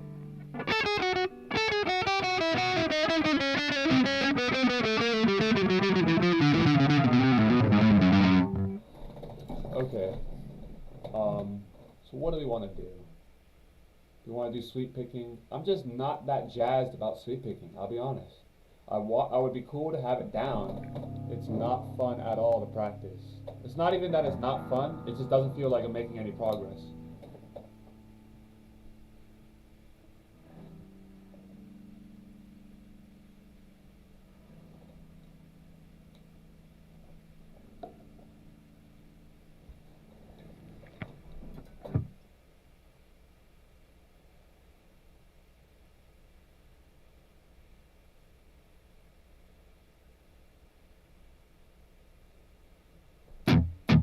Alright, let's just go through all like the quarter, half notes, all of that shit. The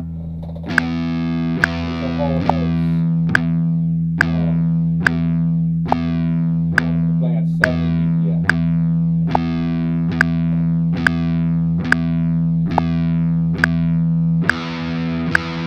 We're switching between packed and just open notes.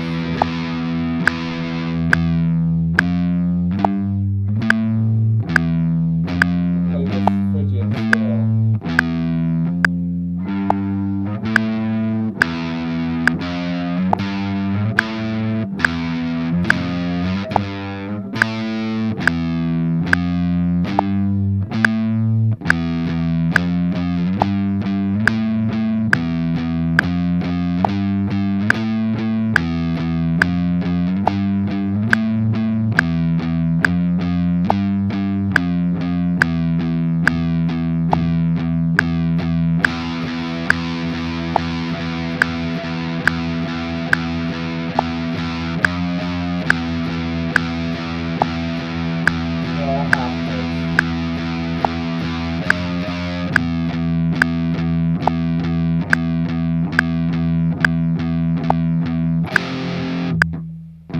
Back to the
Now let's do 6 couplets. I fucked it, but so 1, 2, 3, 4, 5, 6.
I was playing 7 actually. 1, 2, 3, 4, 5, 6.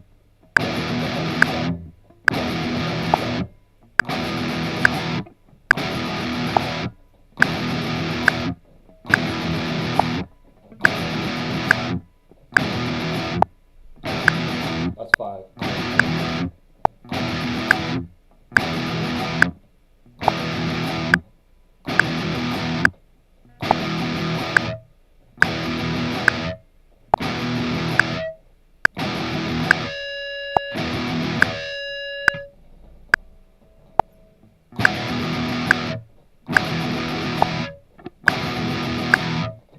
That's 7.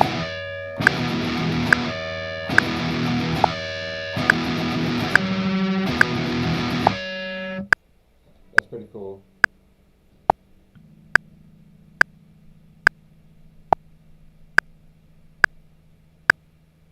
And so since they're odd numbers, you have to give them a space so that they fit inside of the 4/4. Right? And then, but 3, the reason why 3 works, I don't know why 3 works, but 3 is like a swing, right? 1, 2, 3, 1, 2, 3, 1, 2, 3, 1.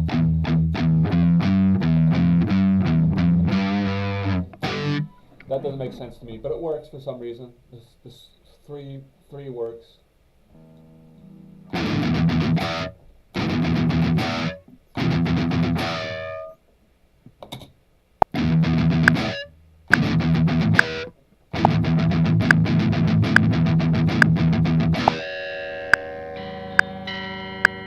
Cool.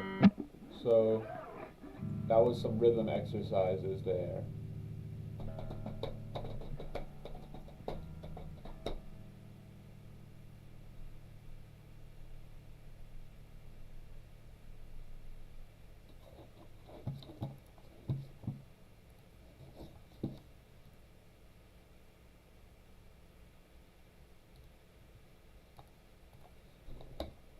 So I wonder,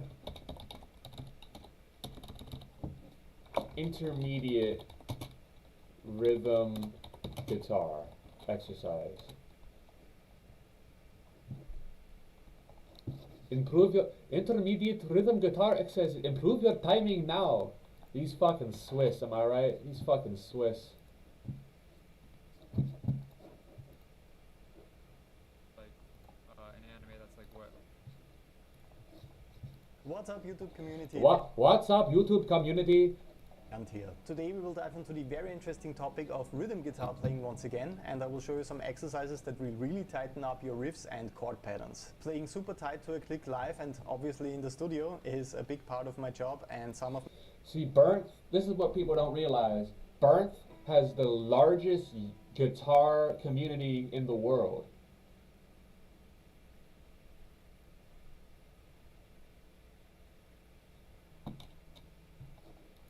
my students struggle a little bit with keeping time or really locking in with the rhythm section tracks while recording, for example. The following exercises are based on the note grouping system I introduced with the lesson on composing in odd meters. Like This is a 3-year-old Bernd. This is Bernd before he blew up. He's still got like the shitty camera. He's got like the dreadlocks aren't as tight. They're a little more crusty. 7/8. This time we will keep it a little bit more simple. So let's check out what I prepared for you this week.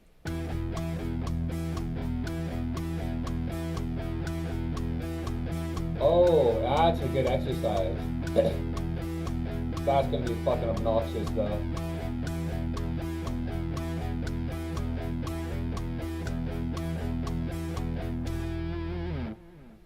Alright, The let's most have him important explain aspect it. of this particular exercise is understanding the system behind it. I did my best to show that visually in the editing process, but of course I'll break it down for you in detail here. I got inspired to Break it record down, this man. video lesson when I gave a Skype lesson last week to my patron Sven.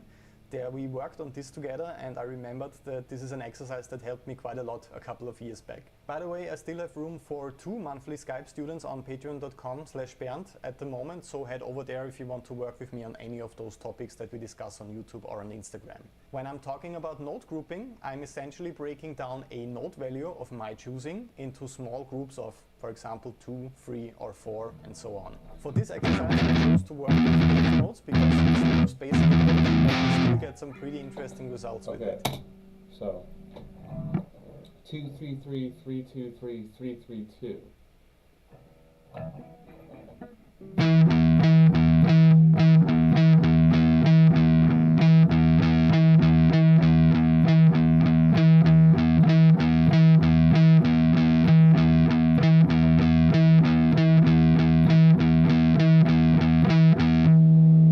When we work with eighth notes in the beginning, we often stick to groups of 2 and 4, and that can get boring real quick. The reason for that is the placing of the accents. When we choose to accent the first note of each group, like I did it in the practical example, we get something like that with groups of 2 and 4. A group of 2, for example, would be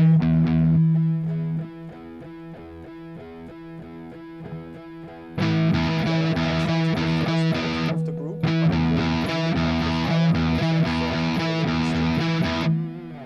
a group of 4 with the same system.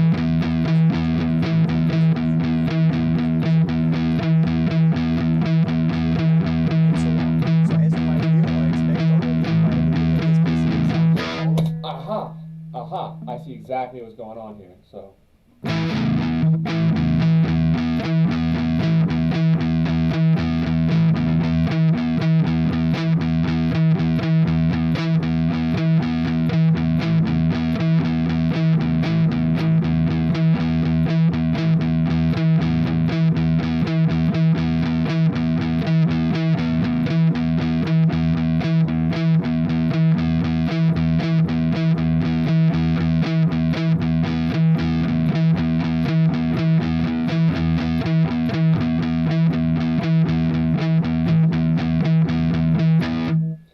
I see.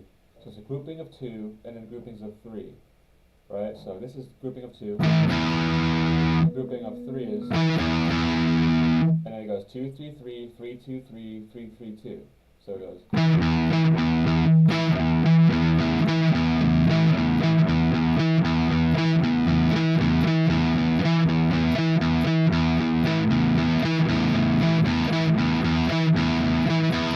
That's fascinating. of those accents, whenever we play E on the 12th fret, 1 octave higher, fall on places in the beat that are not that interesting rhythmically. In fact, they fall exactly on the click that is counting quarter notes when we limit ourselves to group of 2 and 4. To get more interesting patterns, we have to introduce groups of 3. With this uneven element, the accent It's so Swiss. To get more interesting patterns, we have to introduce groups of 3. I generate fall in between the straight quarter notes the metronome is counting, and this is the most basic approach to generate some nice syncopated riffs or beats. Quick but very important reminder, when I'm talking about groups of 3, I'm not talking about triplets. Those are naturally groups of 3, so 3 eighth note triplets equal 1 quarter note. We don't get any syncopation in that case. For this example, we stick to eighth notes exclusively and divide them into groups by clearly accenting the first note of each group. As I said, for my example, I chose to accent the first note of each group by playing E on the 12th fret on the low E string here, so one octave higher than the other notes. That way you can clearly hear the syncopation better. You could also just mute the other strings, for example, or play a chord instead. That's all up to you. This is just, as I said, my rules for this exercise. So when you start to visualize this system, we see that we can divide the eighth notes in the measure completely to our liking. As long as we end up with a total of 8 eighth notes, nothing can go wrong. For my example, I chose 2 groups of 3 and 1 group of 2. That means we get 3 variations when we move the group of 2 around within the measure. I started out playing 2, 3, 3 with that group of 2 in the beginning. Here's that one again. 1, 2, 1, 2, 3, 1, 2, 3, 1, 2.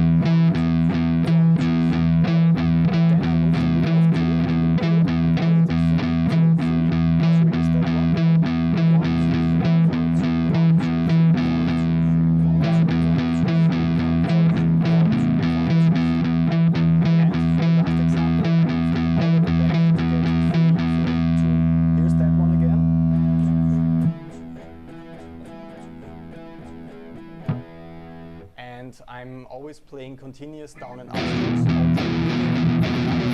Also, exercise with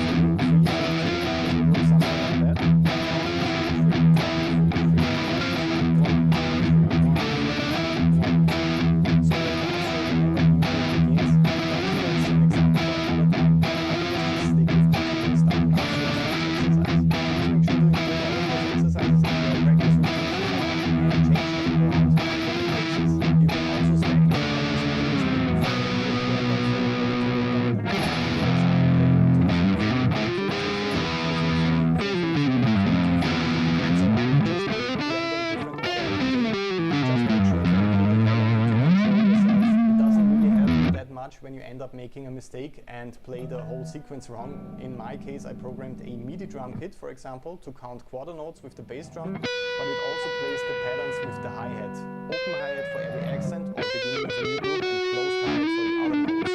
So by playing to that drum track, I immediately hear when I make a mistake, and that's a great way for me to control what I'm doing. The drum track is online for our patrons to download if you want to practice with it. I can also focus a little bit better on making the eighth notes with this drum track, because I also get these parts from the drums and from the hi-hat.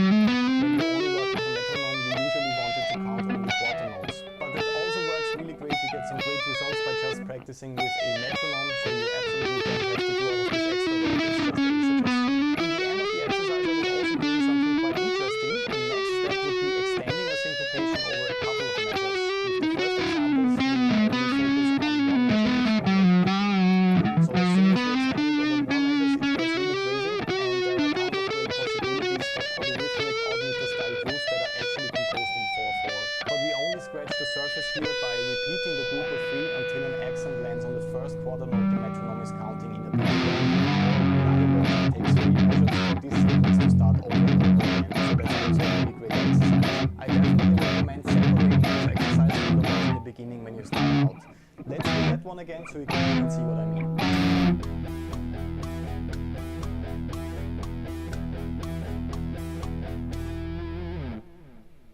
I really hope that you start to see the interesting possibilities we get. It's pretty sick. Alright, so let's just practice that for like a second. We'll just throw that one in there every day.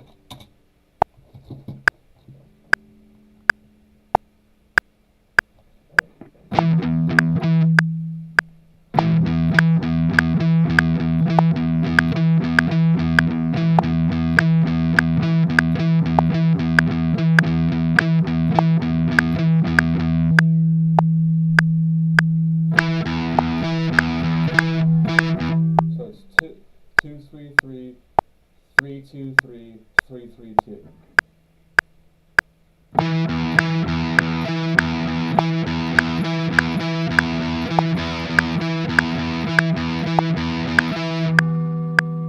Alright, we made it through, but then when we tried to loop it, we fucked up.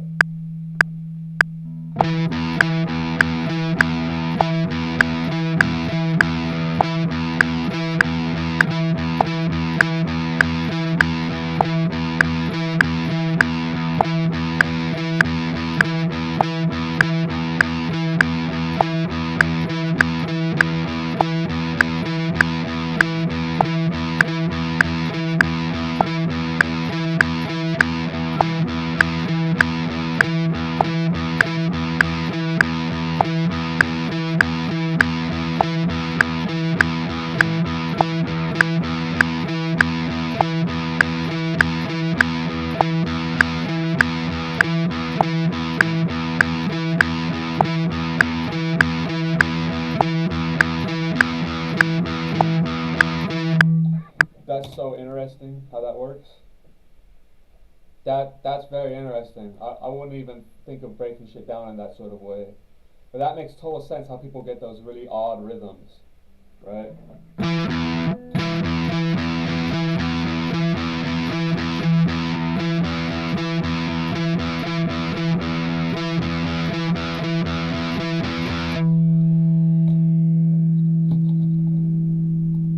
So that's an interesting one. I don't know if that's super crucial, but we can fuck around on that for a little bit every day, internalize some stuff.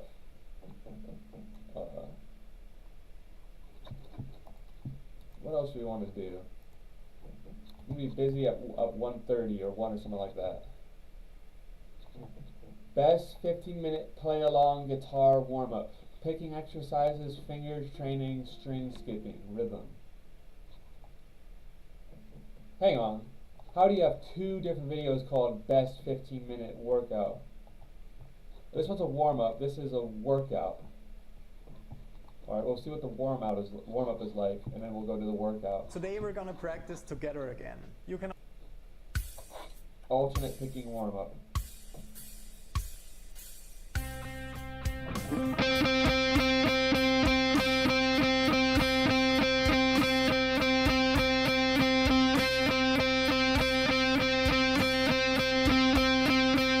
Alright, and then after it's done. Alright, after this now.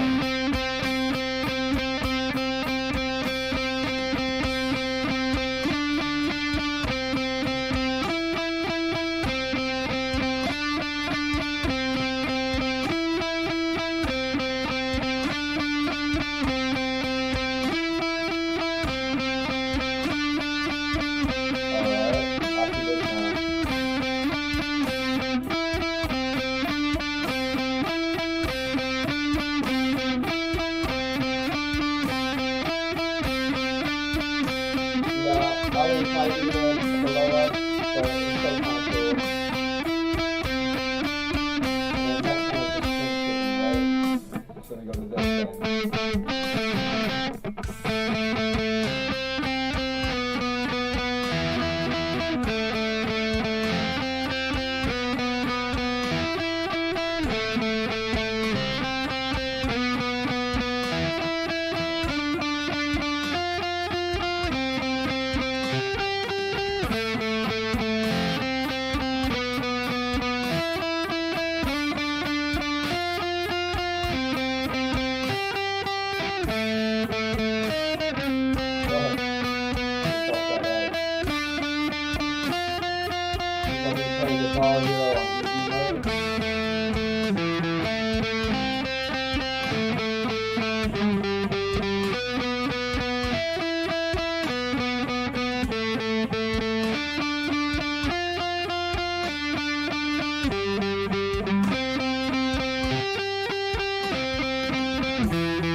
Like A string's out of tune.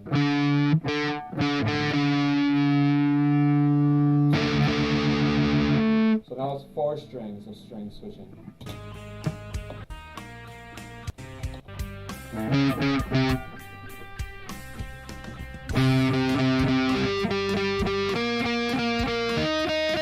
can't see us playing this warm up.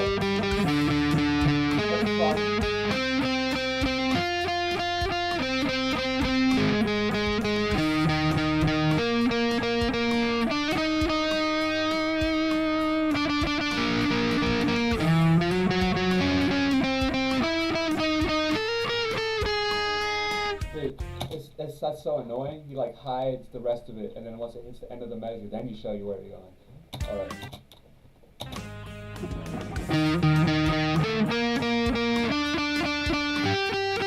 That's a major seven. Minor seven.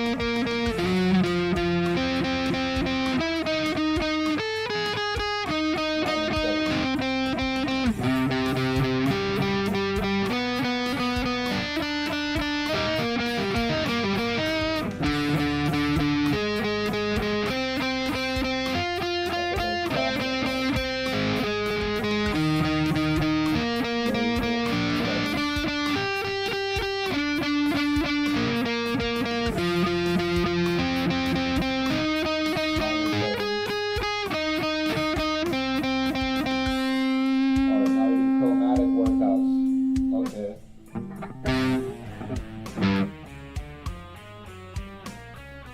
Oh, so that's the, isn't that the 2, 4, 1, 3 that we were doing earlier?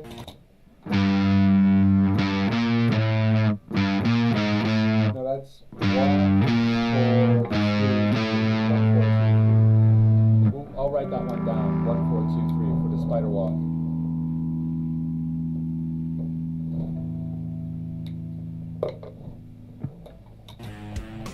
But he does it all with the shit.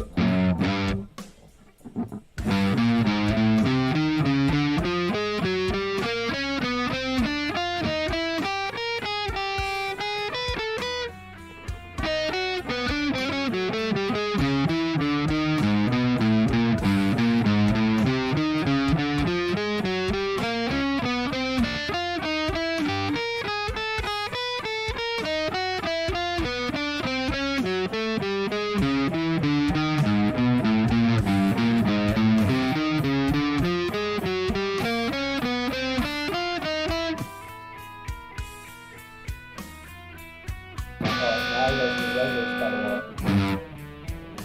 Well, I know it isn't.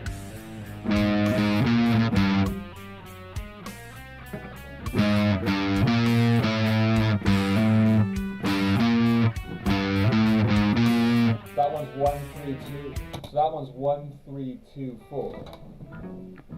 We'll write that one down as well. 1, 3, 2, 4.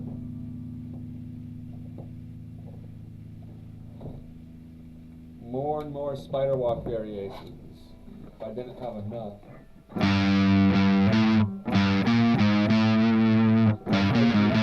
Yeah, this one as well. 1.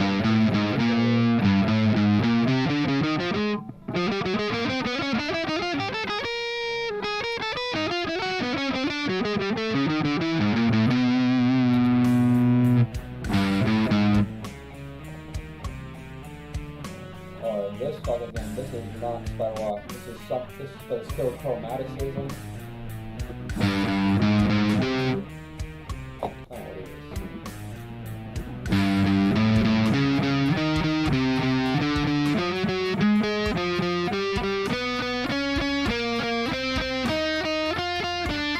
I guess it is kind of spider walk.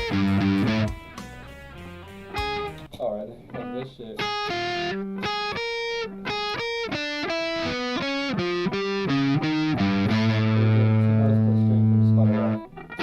Throws in this fucking lick at the end, or this weird fucking thing.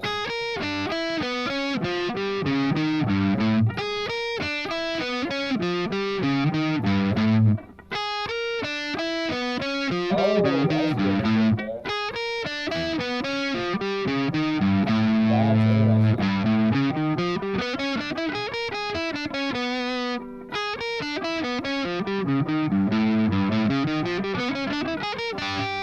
So you just gotta keep your fingers completely still. Like you want to move them up and down, but if you keep them still, then it does the spider walk box sort of thing.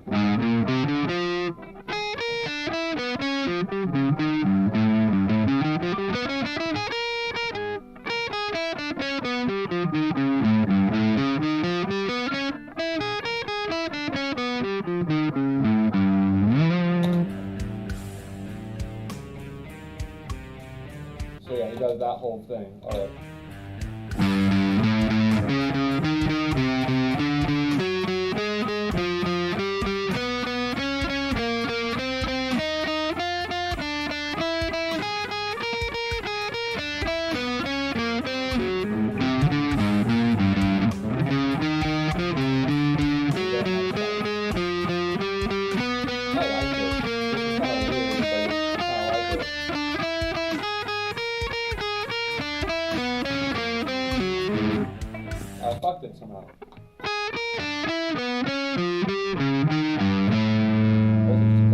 cartoon.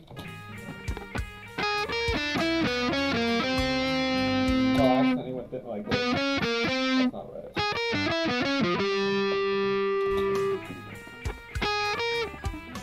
Shit.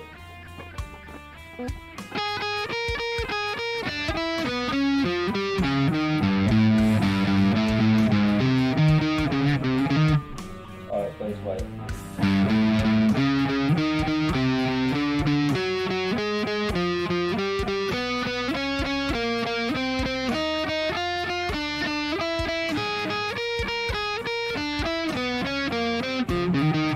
How'd I fuck it up, dude?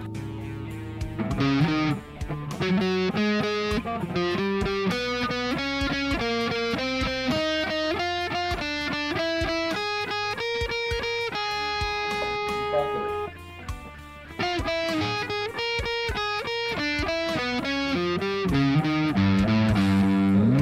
Rhythm workouts.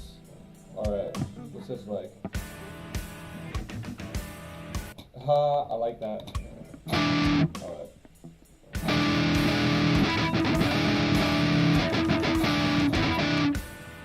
Alright, so it's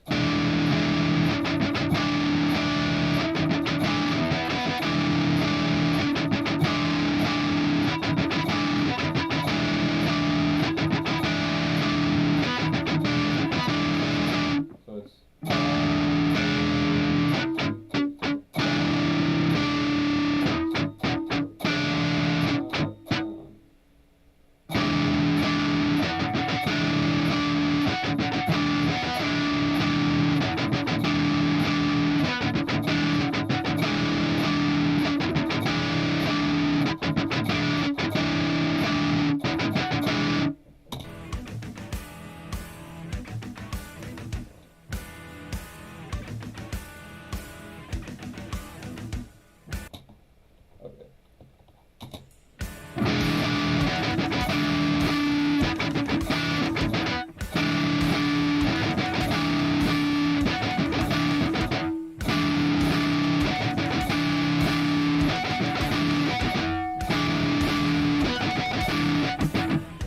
So, alright, hang on. Let's listen to him do it for a second.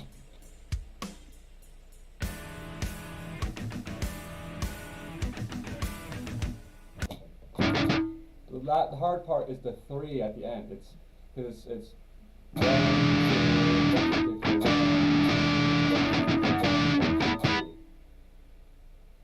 1, 2, 3 at the end is weird.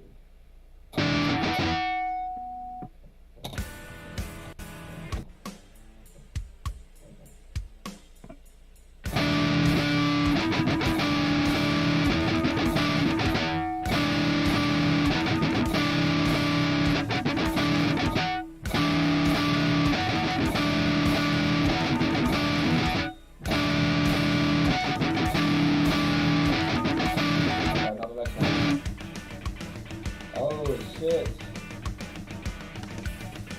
So it's down, up, down, up, down, up, down.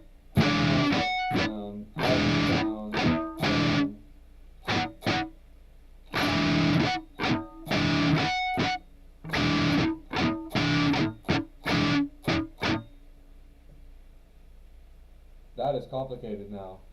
Or maybe it isn't complicated. Maybe I just suck at rhythm.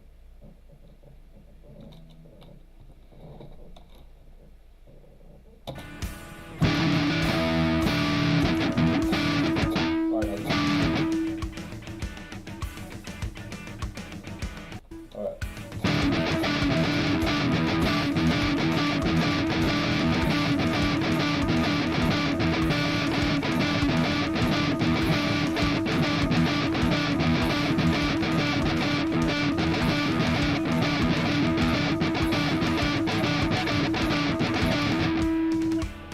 Alright. And then we go into this one. This one seems even harder. Or I don't even know if it's harder. It just seems weirder.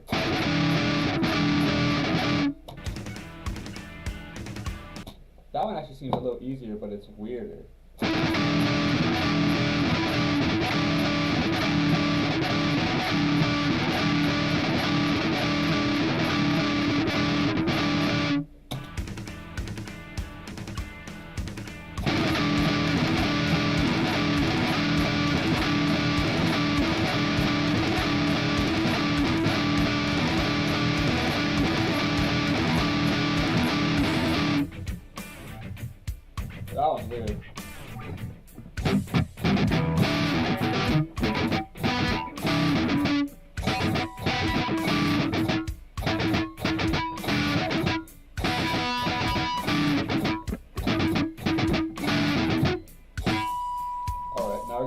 stringy skipping.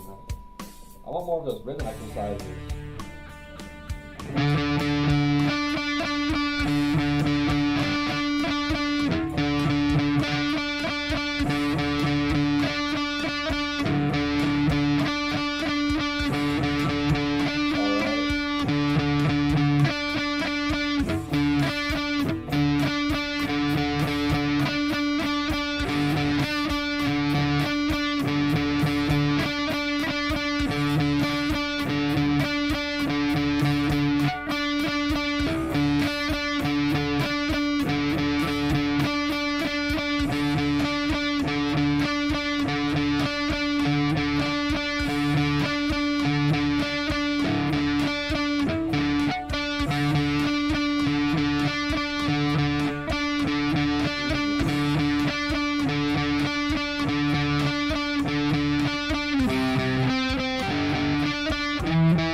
Mixing note values.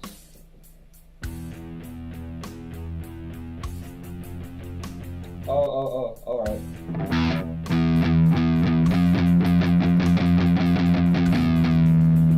Whoa, okay, so it starts with quarters, then it becomes triplets. And that's complicated. And then it becomes sixteenths, and then it goes back to triplets. Or eighths, and then it goes back. Okay. That's a good one.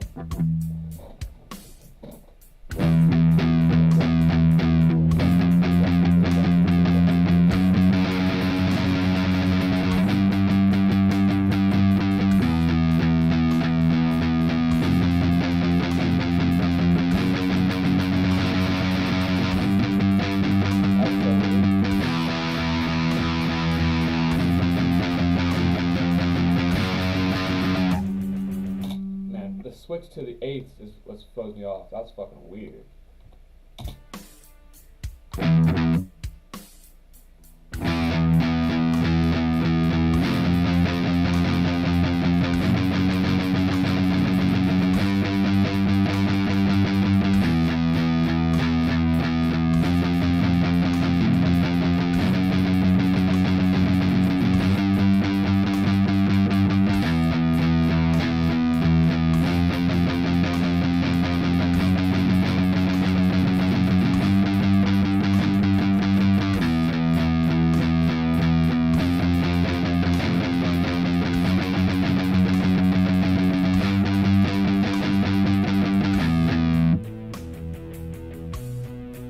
I'm not done with that one. That one's crazy.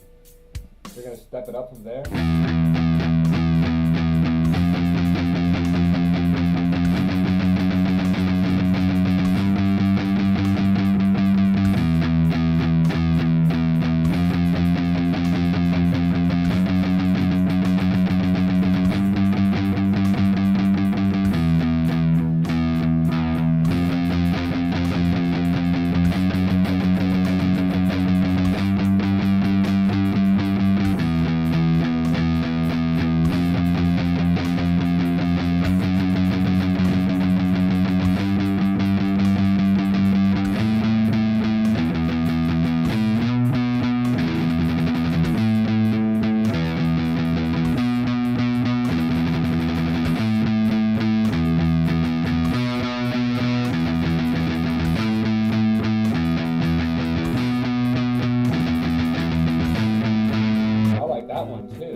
Mixing note values? Holy shit, that's badass.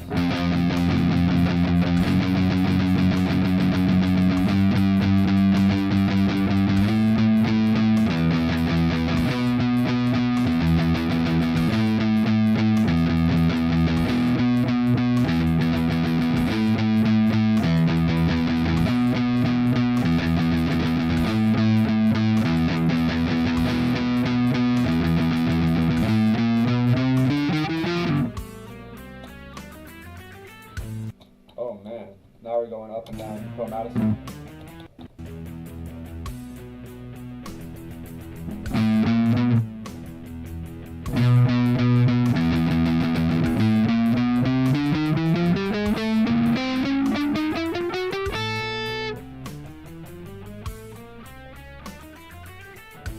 Yo, that's badass. Hold on, let me pause it for a second so I can wrap my head around that.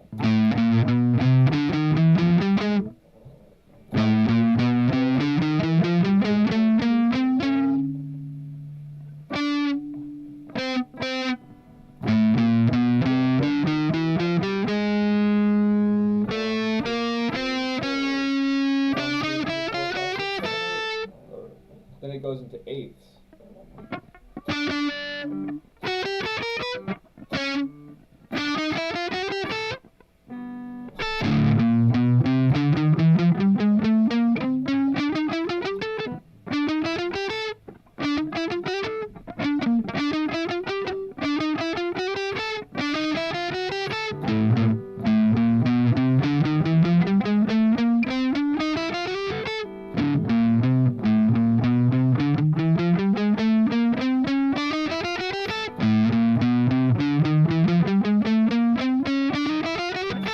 That's insane.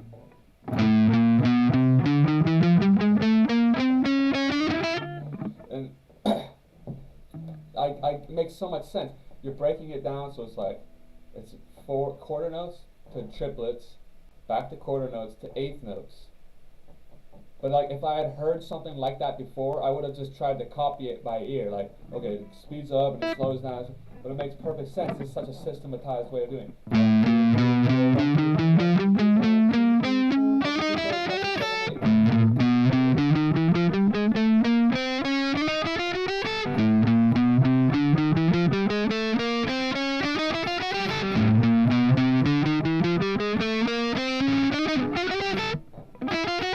I gotta clean that up, but fuck, dude.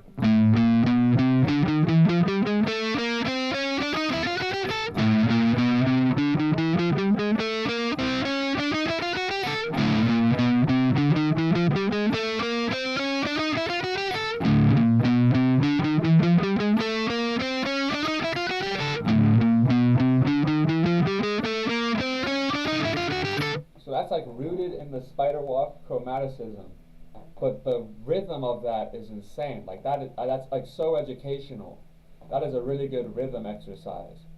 1, 2, 3, 4, 1, 2, 3, 1, 2, 3, 1, 2, 3, 4, 1, 2, 3, 4, 5, 6, 7. Or is that 7? 1, 2, 3, 4, 5, 6, 7. Oh, it goes to 7, not 8. So.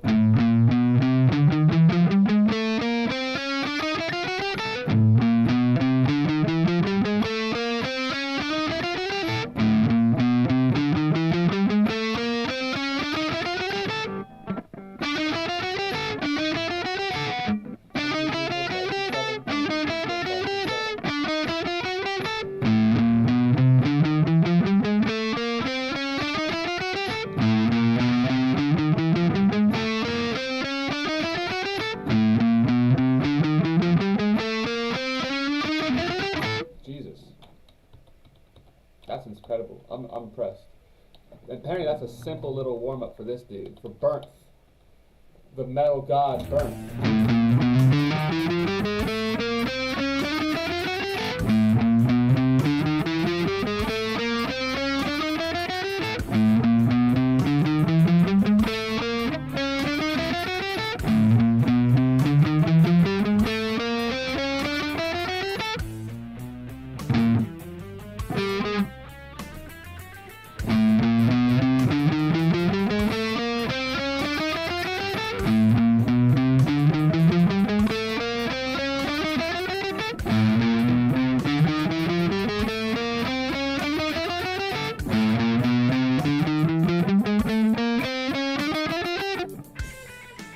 Now we're doing scale workouts.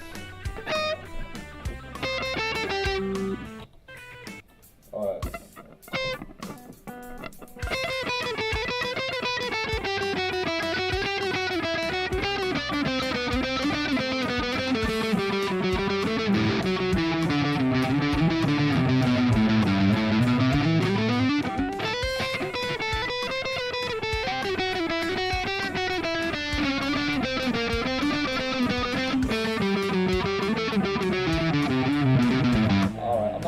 try to follow along. There's no point. I know the major scale. Well, it's not that there's no point. It's just like he's just playing it in a particular way. Fuck it, I'll try to play it.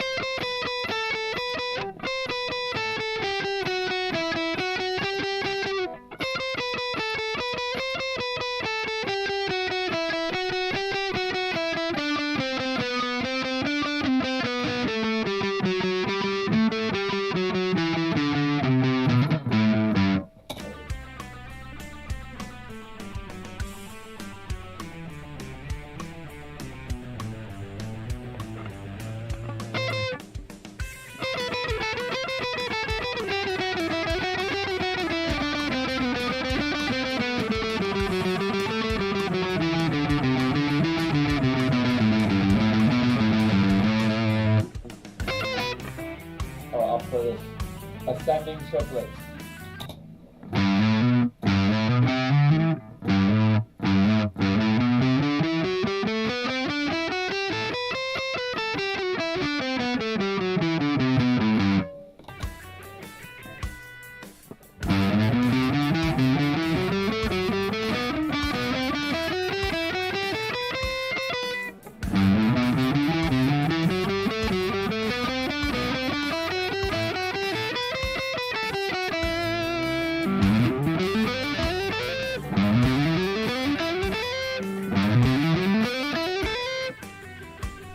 Ascending triplets.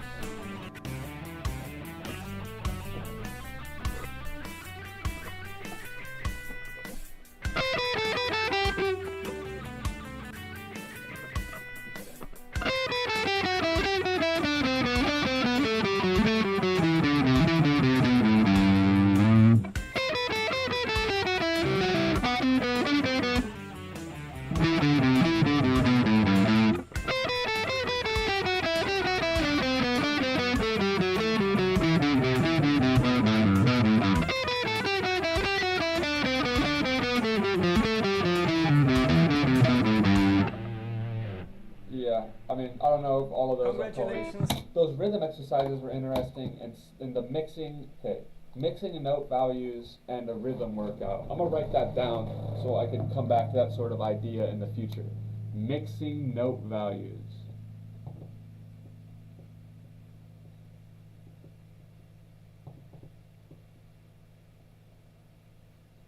A lot of that was just kind of like pointless in a way. Nothing is pointless, it's always good to practice. But the mixing note values in those rhythm exercises were good.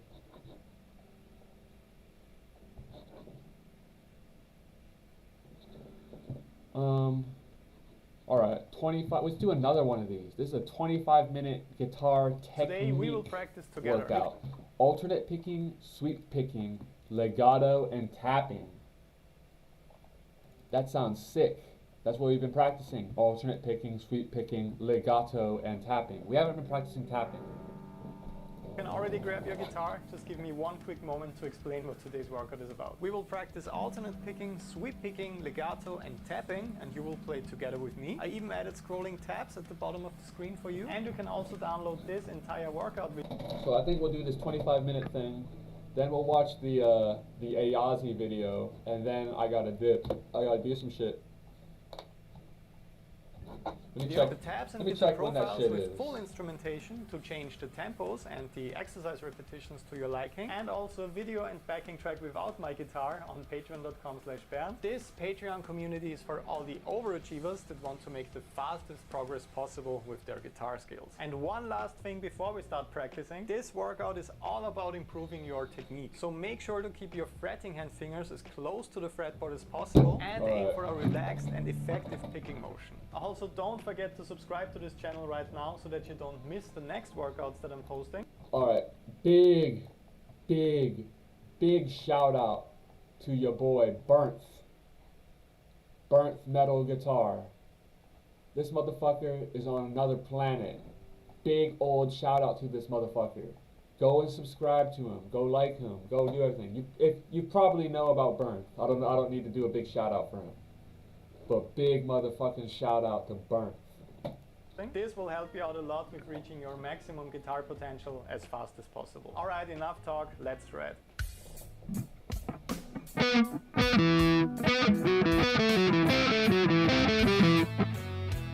Alright, check this.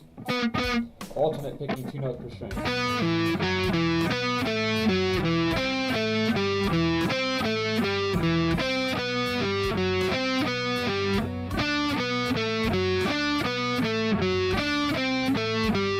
I like this one.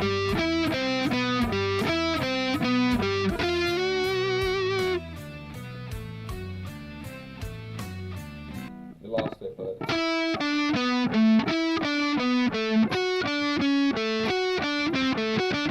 because it remains within the scale. Well, it doesn't stay in the scale. Like, you don't think about the scale at all, but these are still scalar ideas, right? Or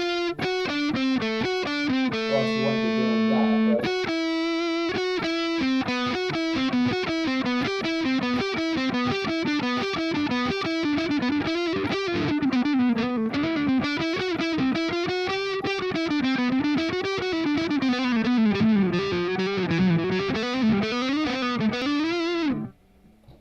Alright, let's start this work. So this is what we're going to do. We're going to try to get all of these down and not just let them like go ahead of us.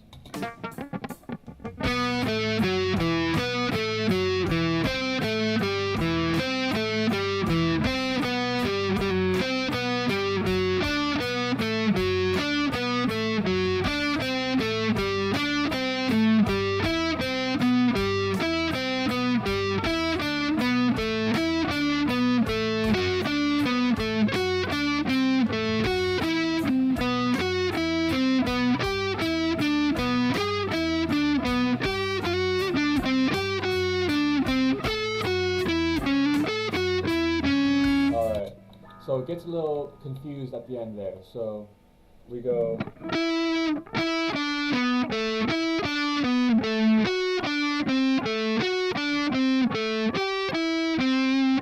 All right.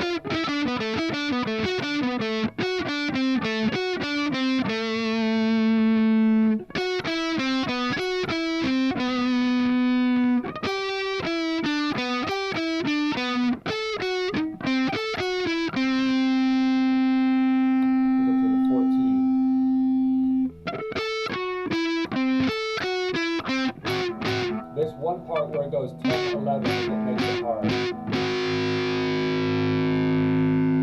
Everything else is pretty easy and very systematized.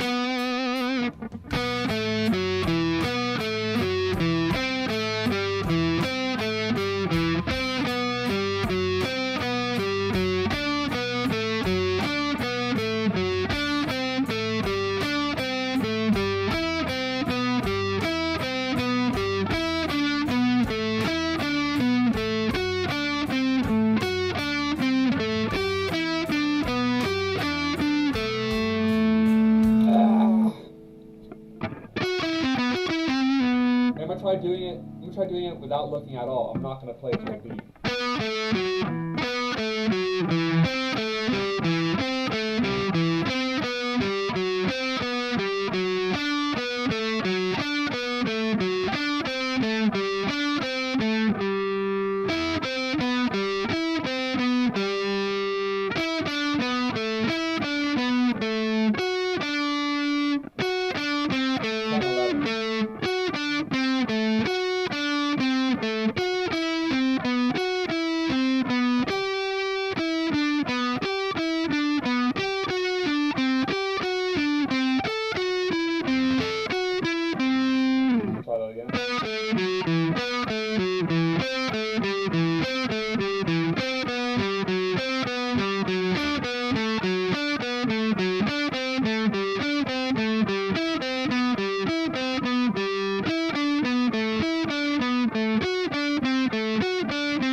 Let's shred.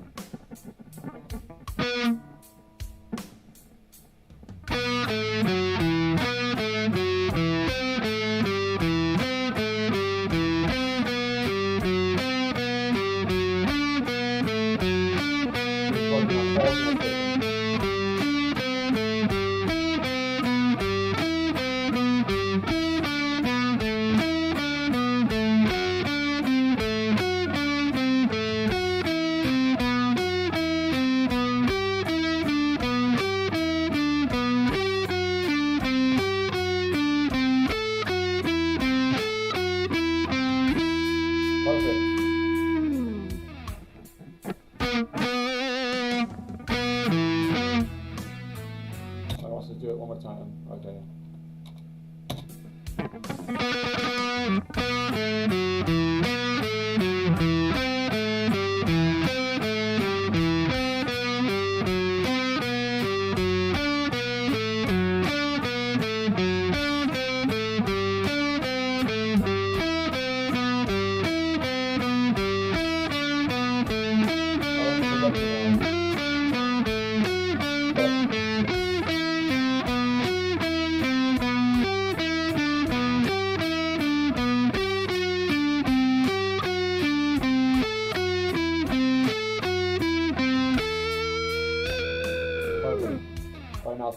Three note per string alternate picking.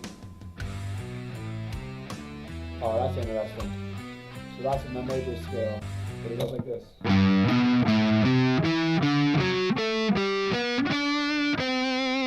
gonna tune up for a second. So he does these 3 note per strings alternate picking, but the way he goes about it, like he does the 1 and then he goes to the he does the 1 to the 3 to the 2.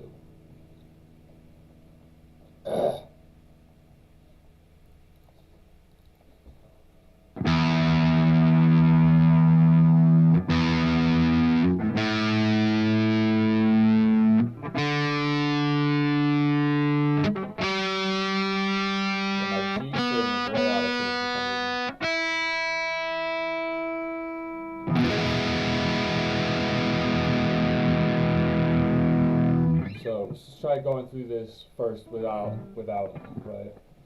So we can figure this out.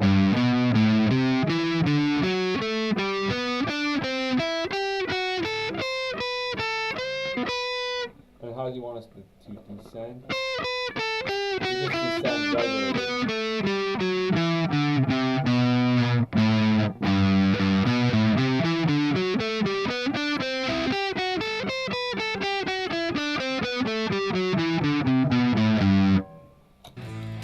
Alright, just play along.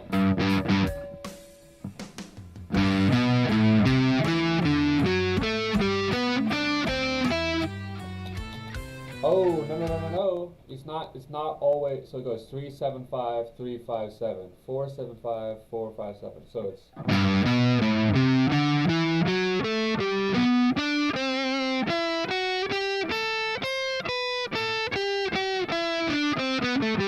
I see. So that's interesting. There is some complexity to that.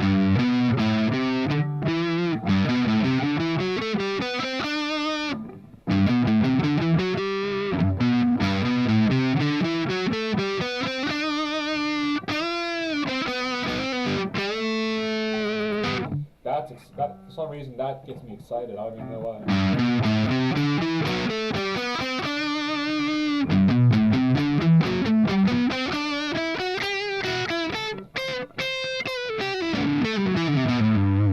Alright, so hang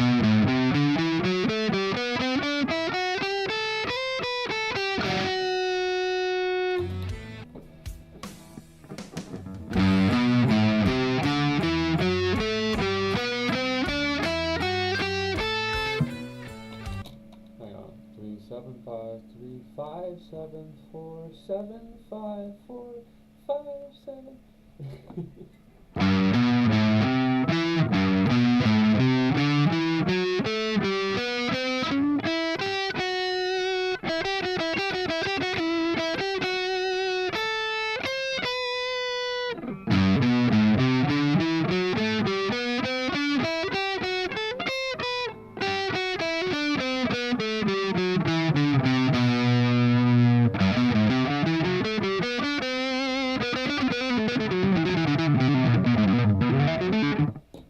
Play along. Now we got it.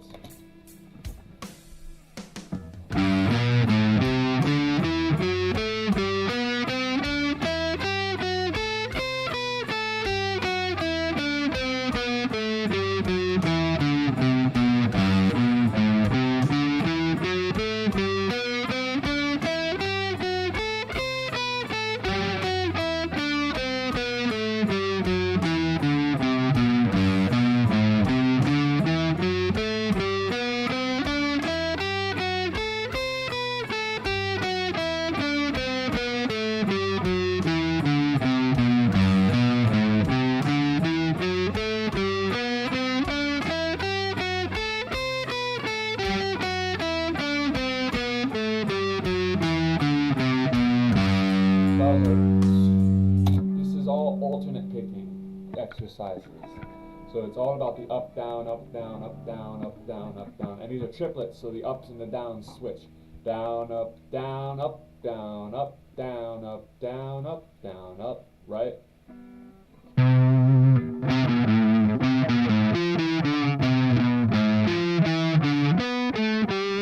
Now we're gonna do like a similar sort of thing, but it's like descending.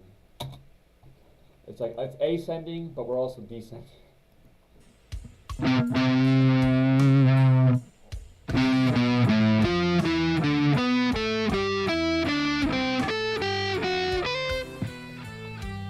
So, hang on, let's wrap our heads around.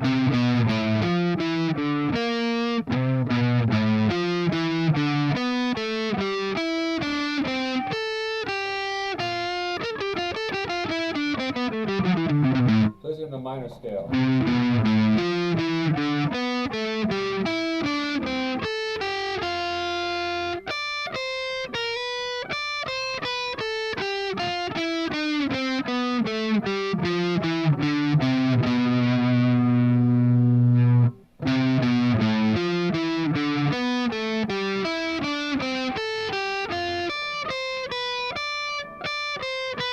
Alright, cool, we can do this. Easy mode.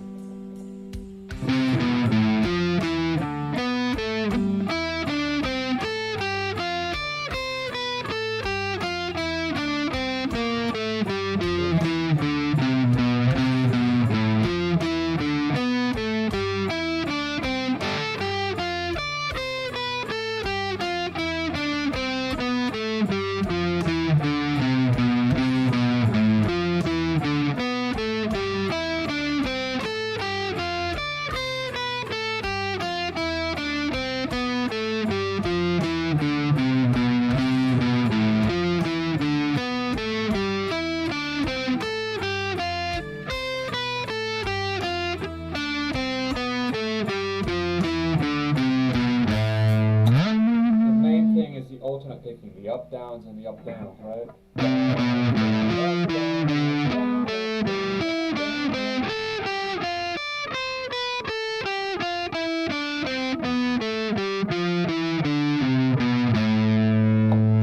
Now we're doing 5-note per string. 5-note per string alternate picking. That's very odd. I've never even considered doing 5 notes per string. So what would that be? 7. It's all chromatic though. And it's not 5 different notes. We hit the notes 5 times, but it's, so there's a repeated note. And it goes down to here. Oh, and this is that chromatic shape I was talking about earlier with the diagonal. So let's try and play along and get this first try.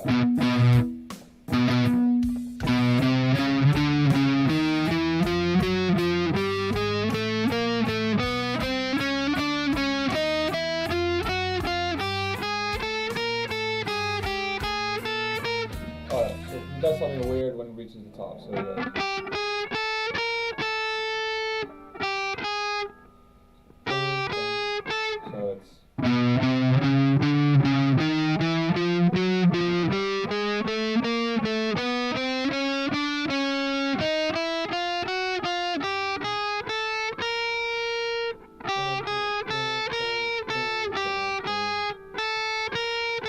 Then he just repeats it. So it's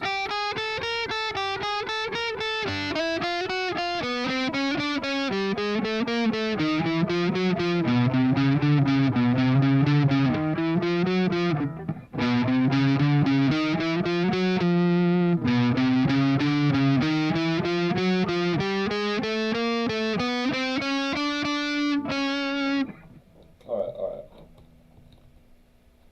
Let's play along. Oops.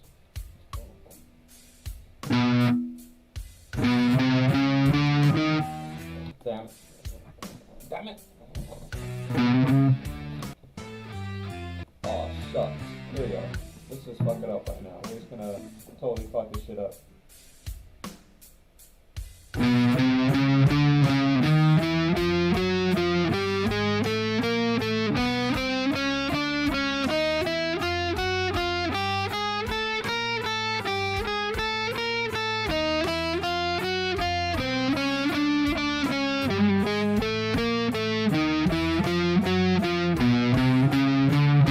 reverse psychology. I said we're gonna fuck it up, and then we did it right.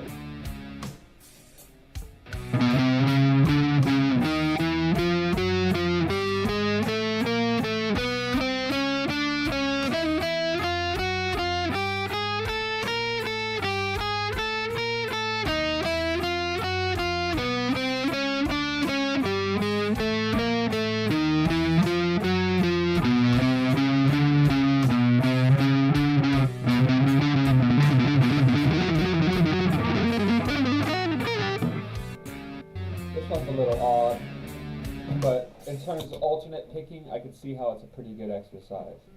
Because it's not triplets you can get used to pretty easily, but this is 5 notes per string, and you still need to maintain the up down up. So it's down up up, or shit. It's down up down up down. Wait, hang on.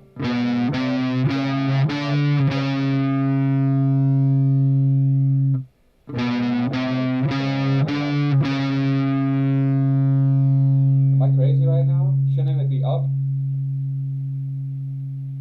Oh no, that's right. Down, down, up, down. And then on the next string it's up, down, up, down, up. I see. So it switches, right? So down, up, down, up, down, up, down, up, down, up.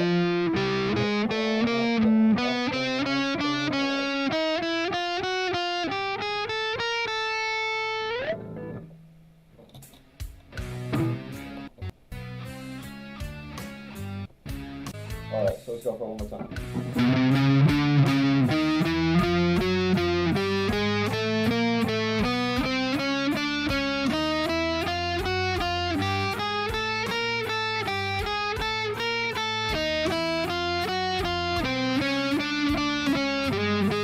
That's slightly wrong. Get another go at it though.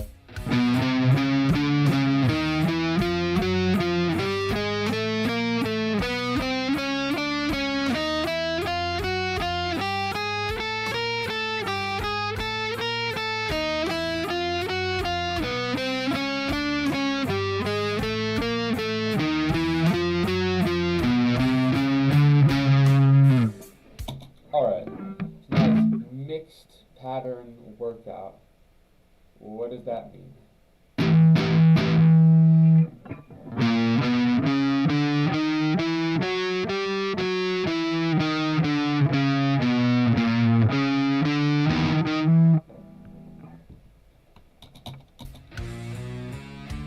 Let's just watch this.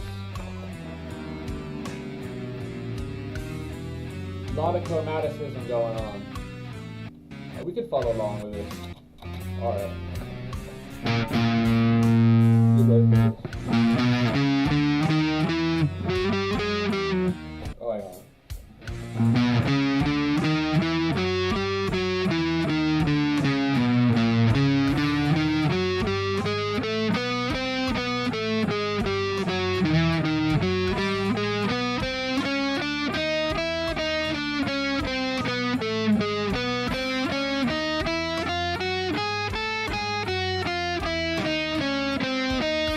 So you have to maintain the alternate picking while doing all this weird so it's like the notes almost become irrelevant. Like, who gives a fuck about these weird ass notes? It's like he's got to maintain the up, down, but it's like they're playing all these weird notes to try to confuse you.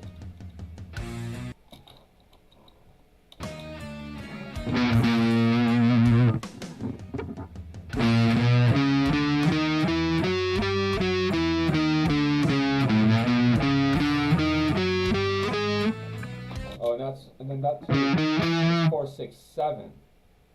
Shit, man, this is a fucking bitch to play.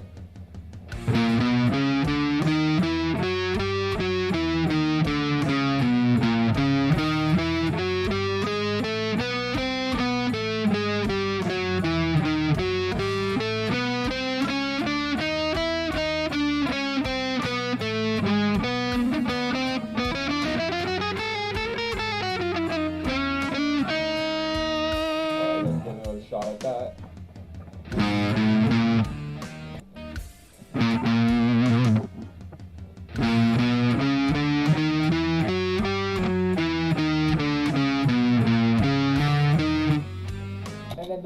it goes forces, so it's like 6, 7.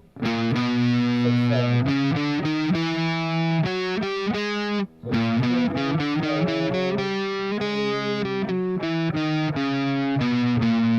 4, dude, what a fucking obnoxious exercise.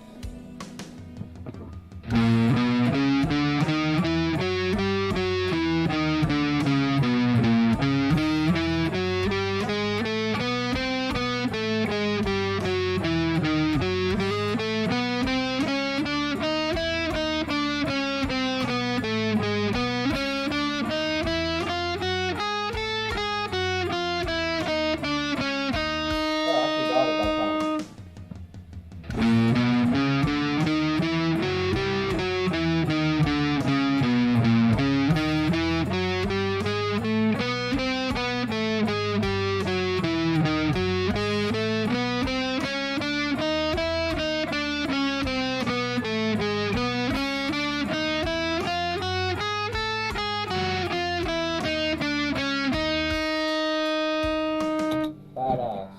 That was pretty good, man. I actually like that exercise. That's pretty cool. No, honestly. Alternate picking.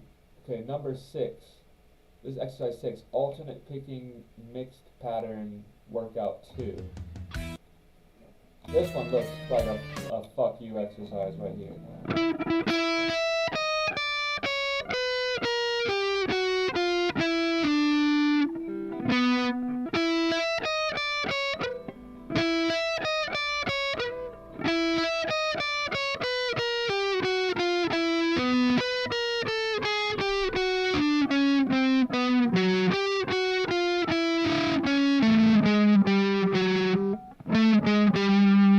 And there's 3 notes, so it's 1, 4, 2, 3, 1, 4, 2, 3, 1. 1. Please play the 9. 1. 4 is 12, 11, 10, 9. 2. 12, 9. 3. 12, 11, 10, 9. 12, 11, 10, 9. 12, 9. 12, 11, 10. 12, 11, 10, 9 on the other string. 12, 11, 10, 9, 12, 9, 12.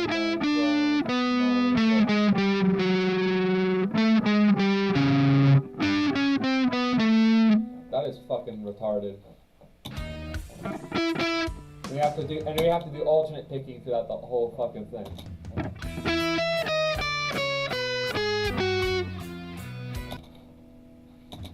So let's just try to play this.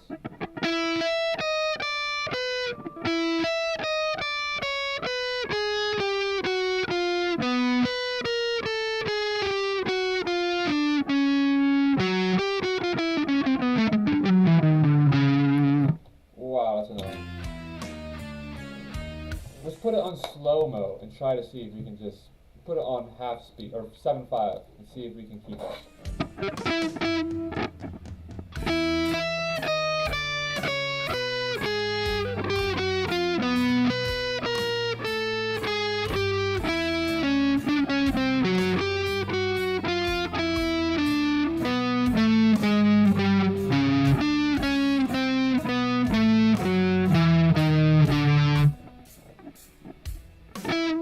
Alright.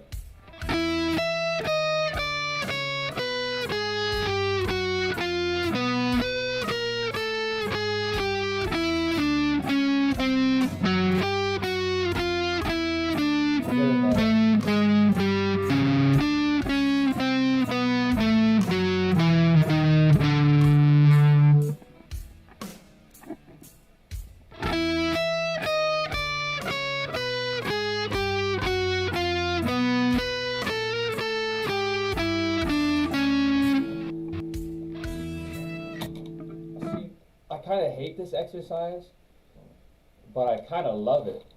Like, it's really good.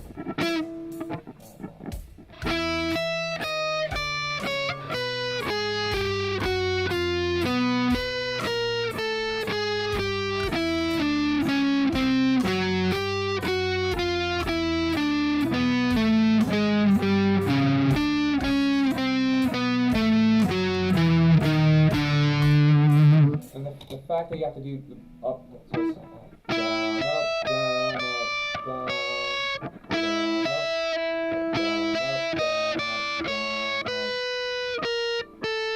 it's just a fucking bitch to try to keep track of.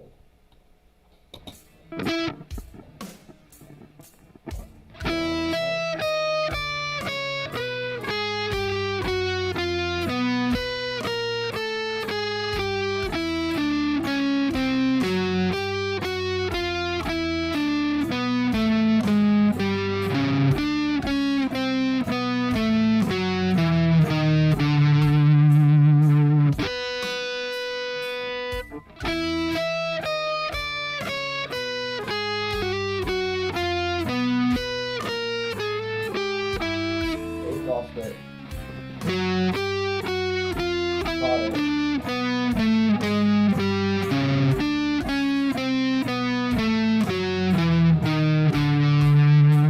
Oh, now we're gonna do sweep picking. That shit wasn't annoying enough. Alright, let's turn it back up to normal speed. We'll go back to normal speed and try to do that one a couple times.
Sweep picking.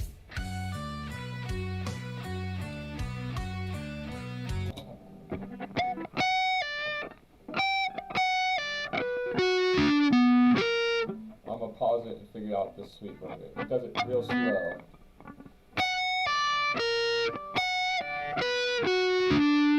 And we're not gonna do a good sweep. We're gonna do the slow-mo bitch boy fucking sweep.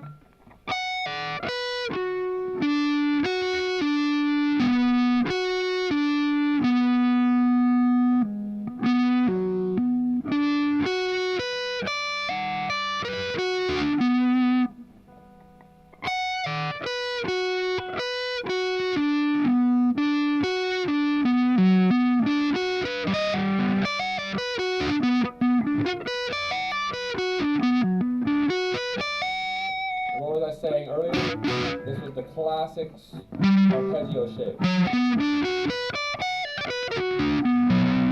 Right? And now, look, we're at the sweep picking thing. What are we sweeping on? This fucking classic arpeggio shape. It's like designed for sweep picking. Alright.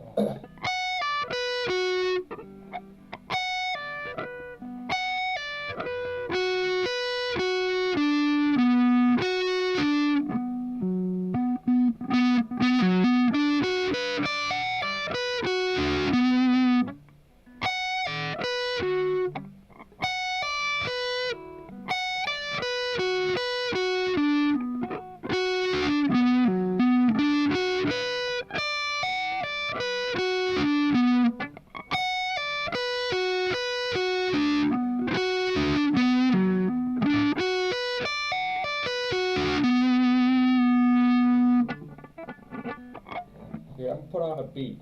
I'll put on my own beat, so it doesn't have to be the videos, and try to practice that.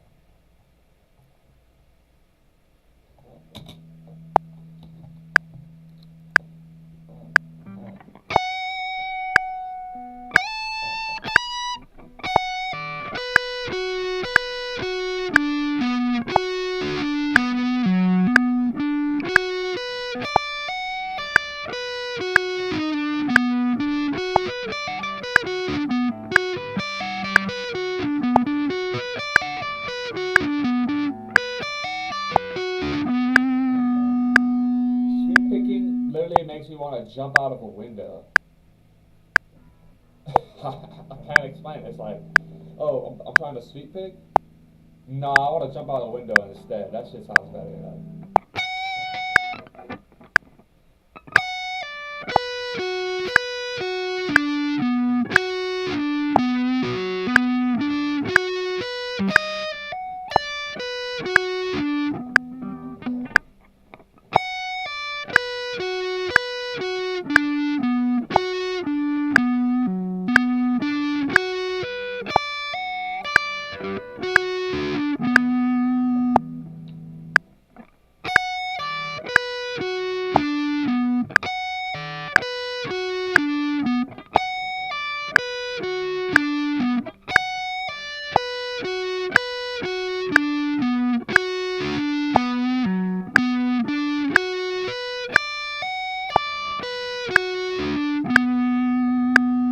Will we ever be able to sweep like one of the real sweep masters?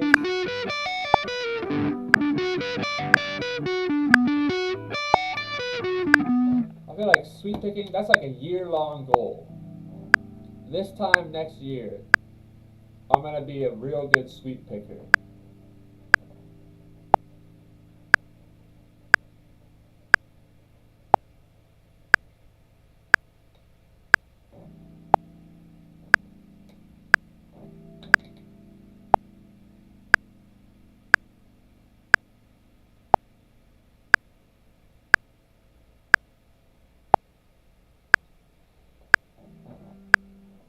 Why not today? Why not today?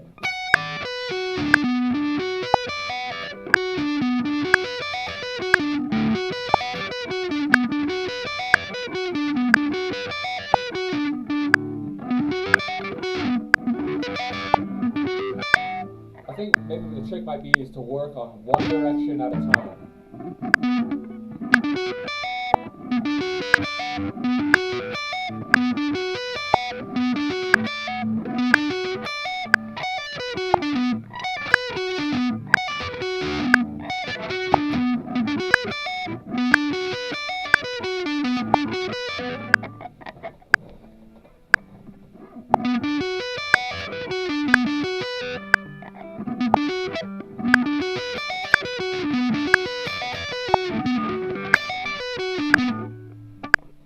See how fucking shitty that sounds?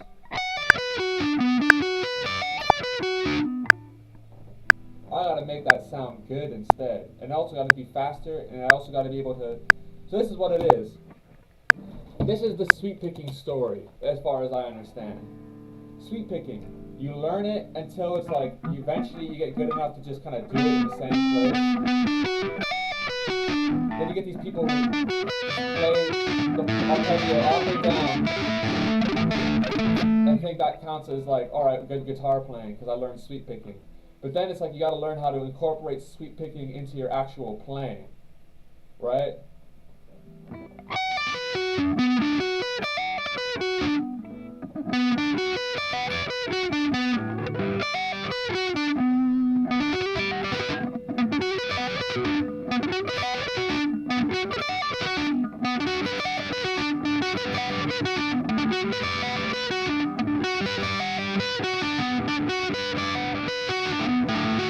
Close my eyes.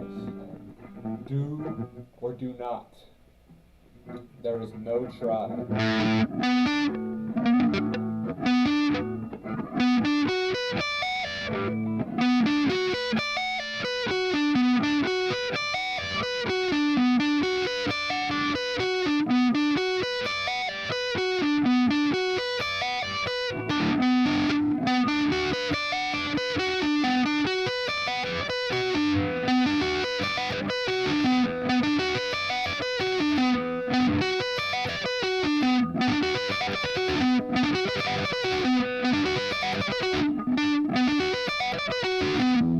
Dude, why am I better with my eyes closed? Explain that to me.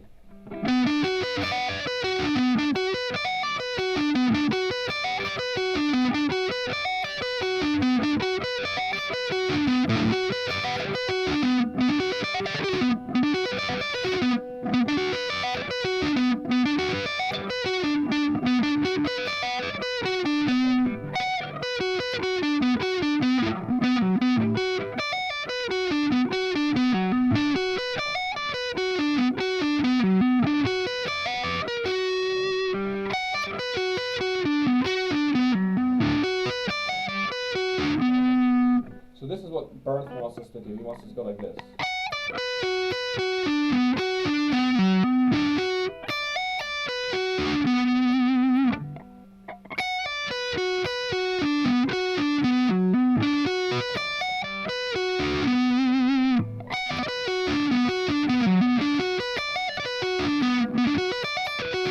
That was like the cleanest sweep I've ever done.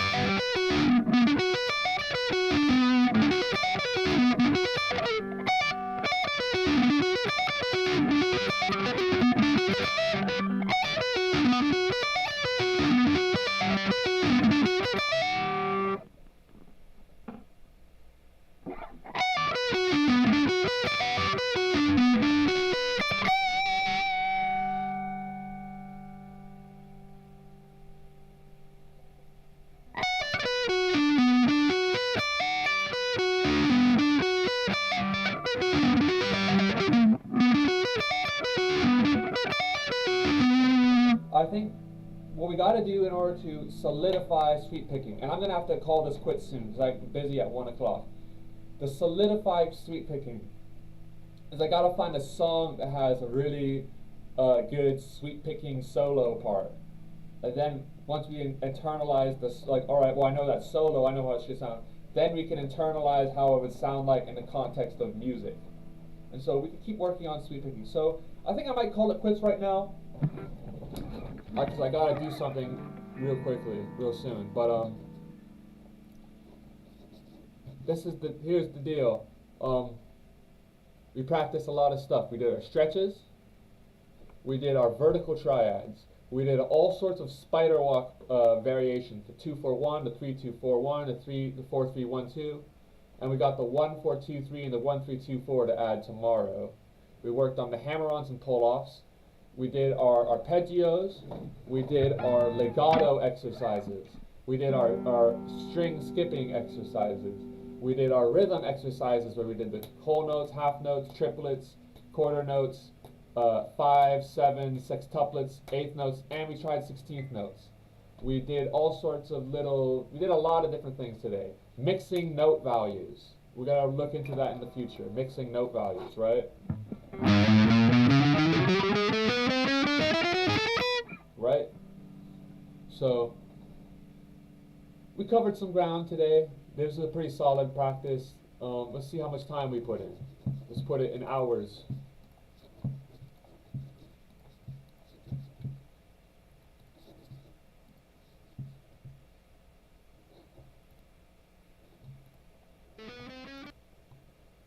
Three and a half hours are coming up. We're on 3 hours and 40 minutes. So that's pretty solid. It's pretty solid. Pretty solid. Alright. Peace, y'all. Take it easy. Stay safe out there. You don't want to get killed by like a nuke. We don't want that to happen.